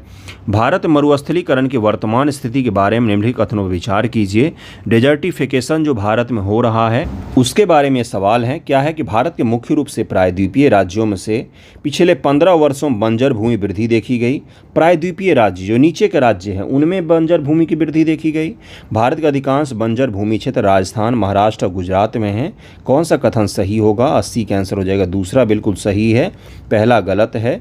देखिए यहाँ पर क्या बोला गया है कि भारत में पिछले 15 वर्षों लगभग सभी भारतीय राज्यों में, केवल प्रायद्वीपीय में नहीं बल्कि सभी भारतीय राज्यों में डेजर्टिफिकेशन में वृद्धि देखी गई है। बंजर भूमि की संख्या में वृद्धि देखी गई है। देश के लगभग 22 से 23% बंजर भूमि राजस्थान में है। इसके पश्चात महाराष्ट्र और गुजरात का नाम आता है। 2021 के अनुमान के अनुसार मिजोरम भारत में सबसे तेजी गति से मरुस्थलीकरण का सामना कर रहा है। कौन सा राज्य? नॉर्थ ईस्ट का राज्य मिजोरम। आप सोच भी नहीं सकते एग्जाम में दे देगा कि कौन सा राज्य सबसे तेजी गति से डेजर्टिफिकेशन का सामना कर रहा है। मिजोरम राज्य। नागालैंड में रेगिस्तान क्षेत्रों में 29.4% की वृद्धि देखी गई है। अगला सवाल है UNCCD के बारे में। इसकी स्थापना UNFCCC के साथ की गई थी। इस पृथ्वी शिखर सम्मेलन 1992 के अन्य समझौतों के तहत UNCCD बाध्यकारी नहीं है। UNCCD COP14 भारत में आयोजित किया गया था। उपरोक्त में से कौन सा कथन गलत है, ये पूछा गया है। UNCCD क्या है तो इसको ज़रा देखिए क्या है। UNCCD के बारे में पूछा गया है आपसे। 81 का आंसर क्या हो जाएगा? 81 का आंसर हो जाएगा A, यानी कि 1 और 2 यहाँ पर बिल्कुल सही दिए हुए हैं। 1 और 2 यहाँ पर गलत दिए हुए हैं, मतलब तीसरा यहाँ पर सही है। मरुस्थलीकरण से निपटने के लिए संयुक्त राष्ट्र सम्मेलन UNCCD, इसकी स्थापना 1994 में किया गया था। कॉम्बैट डेजर्टिफिकेशन, इसका फुल फॉर्म ये है United Nation convention on combat to desertification, यानी कि मरुस्थलीकरण को रोकने को लेकर यूनाइटेड नेशन का समझौता। यह पर्यावरण और विकास को अस्थायी भूमि प्रबंधन से जोड़ने वाला एकमात्र कानूनी रूप से बाध्यकारी अंतर्राष्ट्रीय समझौता है। कानूनी रूप से बाध्यकारी होता है। भारत यूएनसीसीडी का एक हस्ताक्षर करता है। भारत में UNCCD conference of parties COP14 को भूमि को बहाल करें, भविष्य को बनाए रखें, इस थीम के साथ में आयोजित किया गया था। जैसे पर्यावरण को लेकर UNFCCC का COP होता है जो अभी बाकू में होने वाला है, उसी प्रकार से डेजर्टिफिकेशन को रोकने के लिए भी COP होता है, तो वही COP की बात हम लोग कर रहे हैं। AFR 100 क्या है? तो इसका आंसर हो जाएगा, ये अफ्रीकी परिदृश्य बहाली पहल है। अफ्रीकी वन परिदृश्य बहाली पहल AFR 100 है। अफ्रीकी वन परिदृश्य होगा, यहाँ पर वन शब्द छूटा हुआ है। 2030 तक अफ्रीका में 100 मिलियन हेक्टेयर क्षरित परिदृश्यों को बहाल करना है। जो क्षरित क्षेत्र हैं वहाँ पर, जो डेजर्टिक के क्षेत्र हैं वहाँ पर, जहाँ पर वन अभी नहीं है वहाँ पर वनों को बहाल करना है। AFR 100 पहल क्या है? तो अफ्रीका में फॉरेस्टेशन को बढ़ावा देने से संबंधित एक पहल है, इसको ज़रूर ध्यान में रखिएगा। चांग E6 के बारे में आपको बताना है। चांग E6 यह चंद्रमा के दूर के हिस्सों से नमूना एकत्र करने के लिए एक चंद्र मिशन है। यह चंद्रमा के दूर के हिस्सों के लिए चीन का पहला मिशन है। चंद्रमा के सौदर्न और दूरस्थ जो भाग है उसके लिए कोई अन्य देश चंद्रमा के उस आधे हिस्से पर नहीं उतरा है अब तक। कथन को चुनिए, सही कथन को चुनिए। 83 का आंसर क्या हो जाएगा? बी हो जाएगा। 1 और 3 यहाँ पर सही है, दूसरा यहाँ पर गलत है। चांग 4 जो था अंतरिक्ष यान लैंडिंग के बाद, यह चीन का दूसरा दूर क्षेत्र का मिशन है। सुदूर जो सौदर्न एरिया है चांद का, अंधेरा वाला जो हिस्सा है, वहाँ के लिए चीन का दूसरा मिशन है, ये पहला मिशन नहीं है। चांद 6 के द्वारा ही वो नमूना इकट्ठा करके लाया है पृथ्वी पर। हमारा चंद्रयान 4 होगा, उसमें नमूना इकट्ठा किया जाएगा। भारत में मैंग्रोव कवर के बारे में सवाल है कि भारत में दक्षिण एशिया कुल मैंग्रोव कवर का लगभग 3% हिस्सा है। भारत में मैंग्रोव कवर का दूसरा सबसे बड़ा हिस्सा गुजरात में है। मैंग्रोव कवर में अधिकतम वृद्धि पश्चिम बंगाल में हुई है। 84 का आंसर ए हो जाएगा। केवल 1 और 2 यहाँ पर सही है, 1 और 2 सही है, तीसरा यहाँ पर गलत है, तीसरा यहाँ पर गलत है। दुनिया के मैंग्रोव क्षेत्र का 40% दक्षिण पूर्व एशिया, दक्षिण एशिया में पाया जाता है। भारत में दक्षिण एशिया कुल मैंग्रोव कवर का लगभग 3% हिस्सा है। अंडमान निकोबार द्वीप समूह, गुजरात मैंग्रोव कवर में अधिकतम 37 वर्ग किलोमीटर की वृद्धि देखी गई है, ये भी बोला गया है। भारत मैंग्रोव कवर का सबसे बड़ा हिस्सा पश्चिम बंगाल में है, उसके बाद गुजरात में, और फिर अंडमान निकोबार का भाग आता है। वेस्ट बंगाल, फिर गुजरात का आ गया बंधुओं, फिर अंडमान निकोबार। मैंने ये क्रम भी करवाया था आपको। और गुजरात में अधिकतम वृद्धि देखी गई है, ग्रोथ रेट सबसे ज़्यादा गुजरात में है मैंग्रोव का। मिस्टी पहल से क्या समझते हैं? मैंने करवाया भी था। मिस्टी पहल को बजट में शुरू, कितने सारे MCQ मैंने आपके करवाए हैं विदाउट सिंगल सेकेंड बर्बाद किए हुए। मिस्टी पहल क्या है? इतनी देर तो मास्टर लोग मोटिवेशन दे देते हैं। क्या है मिस्टी पहल? मिस्टी पहल तो होना चाहिए था याद यार, ये गलत किया है तो बहुत गलत बात है आपका, बहुत ही गलत बात है। मिस्टी पहल जिन्होंने भी गलत किया है भाई साहब, खतरे की घंटी है, संभल जाओ। अगर बहन जी हो तो बहन जी संभल जाओ। मिस्टी पहल किससे संबंधित है? तो मैंग्रोव कवर को बढ़ावा देने, संरक्षित करने से संबंधित है मिस्टी पहल। बजट में इसका ऐलान किया गया था पिछले साल। तटरेखा, आवास और मूर्त आय के लिए मैंग्रोव का पहल है, इसी को मिस्टी नाम दिया गया है। क्षरित भूमि पर तटरेखा के साथ साथ मैंग्रोव कवर को बढ़ावा देना, सतत विकास का समर्थन करने के लिए है ये मिस्टी पहल। 10 बार करवाया है न्यूज़पेपर में, आए दिन चर्चा में रहता है। ये अगर गलत किया है तो समझ जाइए, और मैं क्या ही बोलूँ। राजकोषीय घाटा सरकार के लिए एक सतत चुनौती है। राजकोषीय उत्तरदायित्व और बजट प्रबंधन FRBM ढांचे के बारे में आप कथन पर विचार कीजिए। FRBM ढांचा तो पढ़ाया था मैंने, है ना, और राज्य का FRBM भी मैंने पढ़ाया हुआ है। बिहार बजट जब पढ़ाया है तो बिहार बजट में क्या है देखिए, पहला स्टेटमेंट, सरकार के ऋण में कमी के लिए FRBM अधिनियम 2003 के तहत काम करता है। ये इसमें 2026 तक सरकार के लिए 60% का ऋण GDP अनुपात शामिल है। सही विकल्प को चुनिए, कौन सा आंसर हो जाएगा? पहला सही है, यहाँ पर दूसरा गलत हो जाएगा। 24-25 तक सामान्य सरकारी ऋण GDP अनुपात को 60% तक सीमित करना है, यानी कि वर्तमान का जो हमारा बजटीय वर्ष है इसी में इस लक्ष्य को पूरा करना है कि सरकार का ऋण GDP अनुपात को 60% पर हमें लेकर आ जाना है कि हमें GDP में ऋण का अनुपात 60% से ज़्यादा नहीं होना चाहिए। तो ये इसको ज़रूर ध्यान रखिएगा। FRBM एक्ट क्यों बनाया गया था? तो राजकोषीय वित्तीय जो प्रबंधन होता है उसके लिए बनाया गया था। बजटीय मैनेजमेंट आता है शब्द में, बजटीय management. Fiscal responsibility and budget management. UPSC ने सवाल पूछा कि बजट के भाषण इतने लंबे चौड़े क्यों होते हैं? एफआरबीएम एक्ट 2003 के कारण से लंबे चौड़े होते हैं। सर्वोच्च न्यायालय का अपीलीय क्षेत्राधिकार के बारे में कथनों में विचार कीजिए, विचार कर लीजिए आप। सर्वोच्च न्यायालय का अपीलीय क्षेत्राधिकार को 132, 33, 34, 36 में स्पष्ट किया गया है आर्टिकल। दीवानी मामलों में निर्णय के लिए अपील के लिए उच्च न्यायालय की पूर्ण अनुमति की आवश्यकता नहीं है। कौन सा कथन सही है? न्यायालय के क्षेत्राधिकार मैंने पढ़ाया था, लिखवाया भी है। कितनी बार पढ़ाया, कितनी बार लिखवाया। आज भी सवाल दिया न्यायालय से 71 वाले बच्चों वाले ग्रुप में जो नए स्टूडेंट्स हैं उनके लिए। 87 का आंसर क्या हो जाएगा? इसका उत्तर हो जाएगा पहला सही है, दूसरा गलत है बिल्कुल। संवैधानिक मामलों में 132 से अपील की जा सकती है और इसीलिए दूसरा यहाँ पर गलत था।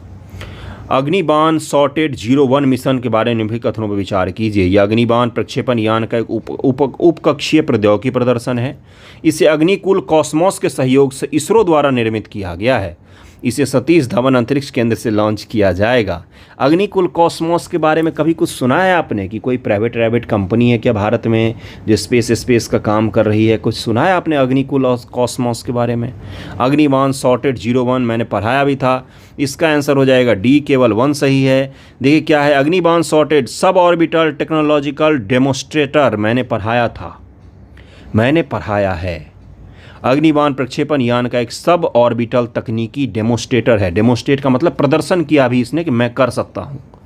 जिसे भारतीय अंतरिक्ष स्टार्टअप, भारत का स्टार्टअप है, ये कंपनी है, भारत सरकार का नहीं है, युवा लोगों ने स्टार्टअप शुरू किया है। अग्निकुल कॉस्मोस द्वारा निर्मित किया गया है। इसे इसरो सुविधा एसडीएससी के करीब स्थित ALP-01 से लॉन्च किया गया था। इसरो के सहयोग से स्टार्टअप काम कर, इसरो ने इसमें कोई खास योगदान नहीं दिया है, बल्कि इसरो का जो लॉन्च पैड है ना, वहाँ से इसको सफलतापूर्वक इन्होंने डेमोस्ट्रेट किया है। अग्निकुल कॉस्मोस क्या है? तो भारत का एक स्पेस स्टार्टअप है, भारत देश में खोला गया है, इसको प्राइवेट है ये। किस भारतीय व्यक्तित्व को संयुक्त राष्ट्र सैन्य लिंग अधिवक्ता ऑफ द ईयर पुरस्कार मिला है? Major Radhika Sen, major Radhika Sen, major Radhika Sen मैंने करवाया था गुरु, ये भी आप भूल गए। बताइए, 90 नंबर सवाल पर आ गए हम लोग, इसीलिए तो हम लोग MCQ कर रहे हैं। ये आपकी गलती नहीं है कि आप भूल गए हैं न्यूज़पेपर डिस्कशन को, कतई आपकी गलती नहीं है। इंसान है आप भी, कैसे याद रखेंगे? इसीलिए MCQ आवश्यक है ताकि आप उसको रिवाइज कर लें। नहीं तो जितने आपने न्यूज़पेपर डिस्कशन देखे ना, कोई काम का नहीं रहेगा अगर आपने उसको रिवाइज नहीं किया तो। रिवाइज कैसे करेंगे? पहले तो जो न्यूज़पेपर डिस्कशन का PDF है वो, बाकी MCQ का PDF तो मैं आपको देता ही हूँ। मैगजीन भी आपके लिए मैं ला रहा हूँ, बिल्कुल सही सुन रहे हैं आप। 3 महीने का मैगजीन मिलेगा, जनवरी, फरवरी, मार्च, अप्रैल, मई और जून। जनवरी, फरवरी, मार्च का तो फाइनलाइज हो ही गया है, बस उसका डेकोरेशन चल रहा है, उसके बाद मैं आपको दे दूँगा। अमृत मिशन के बारे में भी कथनों विचार कीजिए। हाल ही में PM ने अमृत मिशन के तीसरे चरण का शुभारंभ किया। इसे जून 2015 में जलापूर्ति सुनिश्चित करने के लिए लॉन्च किया गया था। इसका फोकस क्षेत्र जलापूर्ति, सीवरेज कनेक्शन जो आत्मनिर्भर भारत से जुड़ा हुआ नहीं है। इसका उपयुक्त में से कौन सा कथन सही हो जाएगा? 90 का आंसर हो जाएगा C, यानी कि यहाँ पर दूसरा गलत दिया हुआ है, बाकी पहला और तीसरा सही है। पहला और तीसरा सही है, पहला और तीसरा सही है इसका, है ना। एक मिनट सॉरी, पहला और तीसरा गलत है। यहाँ पर दूसरा जो है वो सही दिया हुआ, पहला और तीसरा गलत था इसका। देखिए क्या है, प्रधानमंत्री ने कायाकल्प और शहरी परिवर्तन अमृत 2.0 के लिए अटल मिशन के दूसरे चरण का शुभारंभ किया। अमृत मिशन ये क्या था? तो ये शहरों को खूबसूरत बनाने से जुड़ा हुआ था। आवास और शहरी मामलों का मंत्रालय योजना के लिए नोडल मंत्रालय है। इसका उद्देश्य स्टार्टअप उद्यमियों को प्रोत्साहित करके आत्मनिर्भर भारत पहल को बढ़ावा देना है। इससे 500 अमृत शहरों में सीवरेज और सेप्टेज का 100% कवरेज मिला। अगला सवाल है 91 नंबर के, भारत के श्रम बाजार के बारे में भी कथनों विचार कीजिए। भारत के श्रम बाजार की पहचान एक बड़े अनौपचारिक क्षेत्र से है, जिसमें लगभग 400 मिलियन कर्मचारी औपचारिक रोजगार संरचना के बाहर कार्यरत हैं। भारत बड़े क्षेत्र के बावजूद अनौपचारिक कार्यबल सकल घरेलू उत्पाद में लगभग 40% का योगदान देता है। अनौपचारिक श्रम बाजार देश के लगभग 85% कार्यबल को शामिल करता है। कौन सा कथन सही हो जाएगा? तो पहला और तीसरा सही है, दूसरा यहाँ पर गलत है। अनौपचारिक कार्यबल का देश के सकल घरेलू उत्पाद में आधे से अधिक का योगदान है। भारत का अनौपचारिक श्रम बाजार देश के लगभग 85% कार्यबल को शामिल करता है, इसलिए दूसरा स्टेटमेंट यहाँ पर गलत है। अनौपचारिक यानी कि इनफॉर्मल सेक्टर की बात कर रहे हैं गुरु। देश से 15 से 20% लोग ही हैं जो फॉर्मल सेक्टर में जिनको अच्छी रोज़गार मिलती है, अस्थायी रोज़गार मिलती है, मैक्सिमम लोगों को इनफॉर्मल सेक्टर में ही काम करना पड़ता है। देखिए यहाँ पर क्या है, पंजीकृत अनौपचारिक श्रमिकों में से 94% की मासिक आय 10,000 रुपये या उससे भी कम है, जबकि 4.6% की मासिक आय 10,001 रुपये से 15,000 के बीच में है। तो देश की बहुत बड़ी जनसंख्या जो है वो इसी तरह से जीवन व्यतीत करती है। अंतर्राष्ट्रीय श्रम संगठन के बारे में एक सवाल पूछा है, ज़रा इसको बताइएगा। यह 1919 में स्थापित एक स्वतंत्र एजेंसी है। संयुक्त राष्ट्र की पहली और सबसे पुरानी विशेष एजेंसियों में से एक है। 1969 में इसे राष्ट्रों के बीच भाईचारा और शांति में सुधार के लिए नोबेल शांति पुरस्कार मिला था। कौन सा कथन सही हो जाएगा? तो सारे कथन सही हैं, इसको याद रखिएगा। यूएन की सबसे शानदार एजेंसी में से एक है ILO, इंटरनेशनल लेबर ऑर्गेनाइजेशन। हाल ही में वर्ष 2022-23 के दौरान सकल घरेलू उत्पाद GDP अनुपात की तुलना में घरेलू शुद्ध बचत में गिरावट के मुद्दे पर बहस शुरू हो गई है। तो कौन सा कथन गलत है, ये आपसे पूछा गया है। इसी तरह से आपसे एग्जाम में भी पूछा जाता है। सेम लैंग्वेज, सेम फॉर्मेट को हमने अपनाया है क्वेश्चन बनाते समय। यकीन मानिए भारी डिस्कशन के बाद बना है इस तरह के क्वेश्चंस। अकेले नहीं बनाता हूँ मैं, अकेले एक ही आदमी सब कुछ नहीं कर सकता है, इसलिए भारी डिस्कशन करके इस तरह के फैक्ट्स निकाले जाते हैं कि कौन सा एग्जाम में पूछा जा सकता है। यह GDP अनुपात की तुलना में अधिक उधार लेने और घरेलू बचत की संरचना में बदलाव के कारण से है। इसकी जानकारी आर्थिक मामलों के विभाग के आर्थिक प्रभाग के प्रमुख मुख्य आर्थिक सलाहकार द्वारा दी गई है। तो 93 का आंसर क्या हो जाएगा? उपयुक्त में से कोई सा भी गलत नहीं, बिल्कुल सही है। बस आपको जानकारी के लिए सवाल दिया गया था ताकि आप इसको याद रखें। जो हम नया इकोनॉमिक सर्वे पढ़ेंगे ना, नया इकोनॉमिक सर्वे जो हम पढ़ेंगे उसमें आपको इससे भी जुड़ा हुआ और भी फैक्ट मैं आपको करवाऊँगा। अगला सवाल, इनमें के कथनों विचार कीजिए। ब्याज भुगतान भार किसी दी गई ब्याज दर पर ब्याज दर और ऋण से आय DTI अनुपात का गुणनफल होता है। ऋण से आय का अनुपात, ऋण आपको कितना ऊपर है आपके ऊपर, और आय क्या है, ऋण और आय का अनुपात उधारकर्ता की कुल वार्षिक ऋण की तुलना में उसकी कुल वार्षिक आय से करना है। कौन सा कथन सही है, ये आपसे पूछा गया है। 94 का आंसर क्या हो जाएगा? इसका आंसर हो जाएगा A, यानी कि देखिए यहाँ पर पहला वाला सही बताया गया है। क्यों बताया गया है कि जो देखिए उधारकर्ता है कुल मासिक ऋण की तुलना में उसकी कुल मासिक आय से करता है, वार्षिक नहीं करता है। आय और ऋण का अनुपात तो वही ही होता है, लेकिन आय सालाना नहीं बल्कि मासिक होना चाहिए, वार्षिक आय नहीं, वार्षिक ऋण नहीं बल्कि मासिक आय और मासिक ऋण से होता है। उच्च ऋण से आय अनुपात यह दर्शाता है किसी व्यक्ति को अपने ऋणों पर चूक का जोखिम हो सकता है। मान लीजिए आपकी आय है 10,000 रुपये और आपने पर मंथ 10-10 हज़ार का ऋण लेना शुरू कर दिया, तो आपकी तो आय ही है 10,000 और 10,000 आप ऋण भी ले रहे हो, तो कहाँ से आप चुकाओगे उसको? आप अगर उस सारा पैसा ऋण चुकाने में दे दो तो फिर खाओगे क्या, है ना? तो ये क्या दर्शाता है कि अगर आपने ऋण दिया इस व्यक्ति को तो आपका पैसा डूब सकता है। फिशर डायनामिक्स क्या है? इसका आंसर हो जाएगा, यह ऋण आय अनुपात वृद्धि को बताता है। ऋण आय अनुपात का मतलब क्या है कि अगर आपने ऋण दिया इस व्यक्ति को तो आपका ऋण फंस सकता है, आपका पैसा वापस नहीं आएगा। इसी को फिशर डायनामिक्स कहा जाता है। निम्नलिखित कथनों विचार कीजिए। मुल्ला पेरियार बांध केरल के पेरियार नदी पर है। मुल्ला पेरियार बांध का स्वामित्व, संचालन, रखरखाव तमिलनाडु द्वारा किया जाता है। पेरियार नदी केरल की सबसे लंबी नदी है। तो इसका आंसर क्या हो जाएगा? इसका आंसर डी हो जाएगा। तीनों के तीनों कथन यहाँ पर सही दिए हुए हैं। 126 वर्ष पुराना नदी है ये, बांध है ये। अगला सवाल है, डिजिटल प्रतिस्पर्धा विधेयक के बारे में बताना है। वैसे तो विधेयक कभी सवाल नहीं पूछता है, लेकिन मैंने करवा दिया है, बस इसको याद मत रखिएगा। इसमें सभी डिजिटल उद्यमों को प्रणालीगत रूप से महत्वपूर्ण डिजिटल उद्यमों के रूप में नामित करने का प्रस्ताव दिया है। यह कानून दुनिया भर में एक क्षेत्र में पहला है। उपयुक्त में से कौन सा कथन गलत हो जाएगा? तो इसका आंसर हो जाएगा सी, दोनों ही गलत है। केंद्र सरकार ने यूरोपीय संघ के डिजिटल बाजार अधिनियम के समान भारत में पारदर्शी और प्रतिस्पर्धी डिजिटल उद्यमिता वातावरण के मसौदा के लिए DCB प्रस्तावित किया है।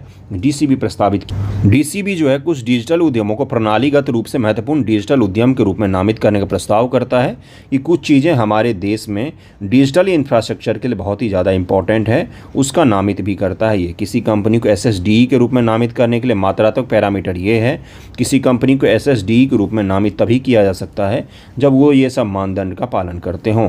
अगला सवाल है, हाल ही में प्रवाह खबरों में रहा, इसके बारे में आपको बताना है। यह लड़कियों की सुरक्षा संबंधित एक मोबाइल एप्लीकेशन है। इसे भारतीय स्टेट बैंक ने समावेशी भुगतान के लॉन्च किया है। व्यक्ति और संस्थाएं RBI से प्राधिकरण, लाइसेंस और अनुमोदन प्राप्त कर सकते हैं। प्रवाह क्या है? तो इसका आंसर क्या हो जाएगा? कौन सा कथन सही है? तो 98 का आंसर हो जाएगा डी, यानी कि यहाँ पर केवल तीसरा स्टेटमेंट सही है, पहला और दूसरा जो है ये गलत दिया हुआ था। क्या है? प्रवाह आरबीआई गवर्नर शक्तिकांत दास द्वारा लॉन्च किया गया एक पोर्टल है।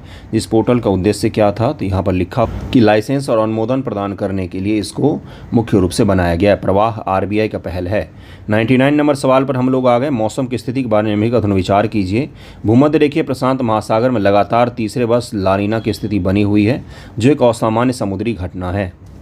लानीना का वर्तमान चरण सितंबर 2020 से प्रचलित है, जो सितंबर 2020 से प्रचलित था और अब जाके लानीना अंत हुआ है। एल नीनो स्थिति से निपटने के लिए पश्चिमी जेट स्ट्रीम महत्वपूर्ण है। उपयुक्त कथनों से कौन सा सही होगा? 99 का आंसर हो जाएगा बी। 1 और 2 जो है यहाँ पर सही दिया हुआ है, तीसरा यहाँ पर गलत दिया हुआ है। और आज के एमसीक्यू का आखिरी सवाल है, जलवायु परिवर्तन घटना के बारे में बताना है आपको। US national bureau of economics research study के अनुसार यदि 1950 के बाद से वैश्विक तापमान में वृद्धि नहीं होती तो वैश्विक जीडीपी आज 37% अधिक होती।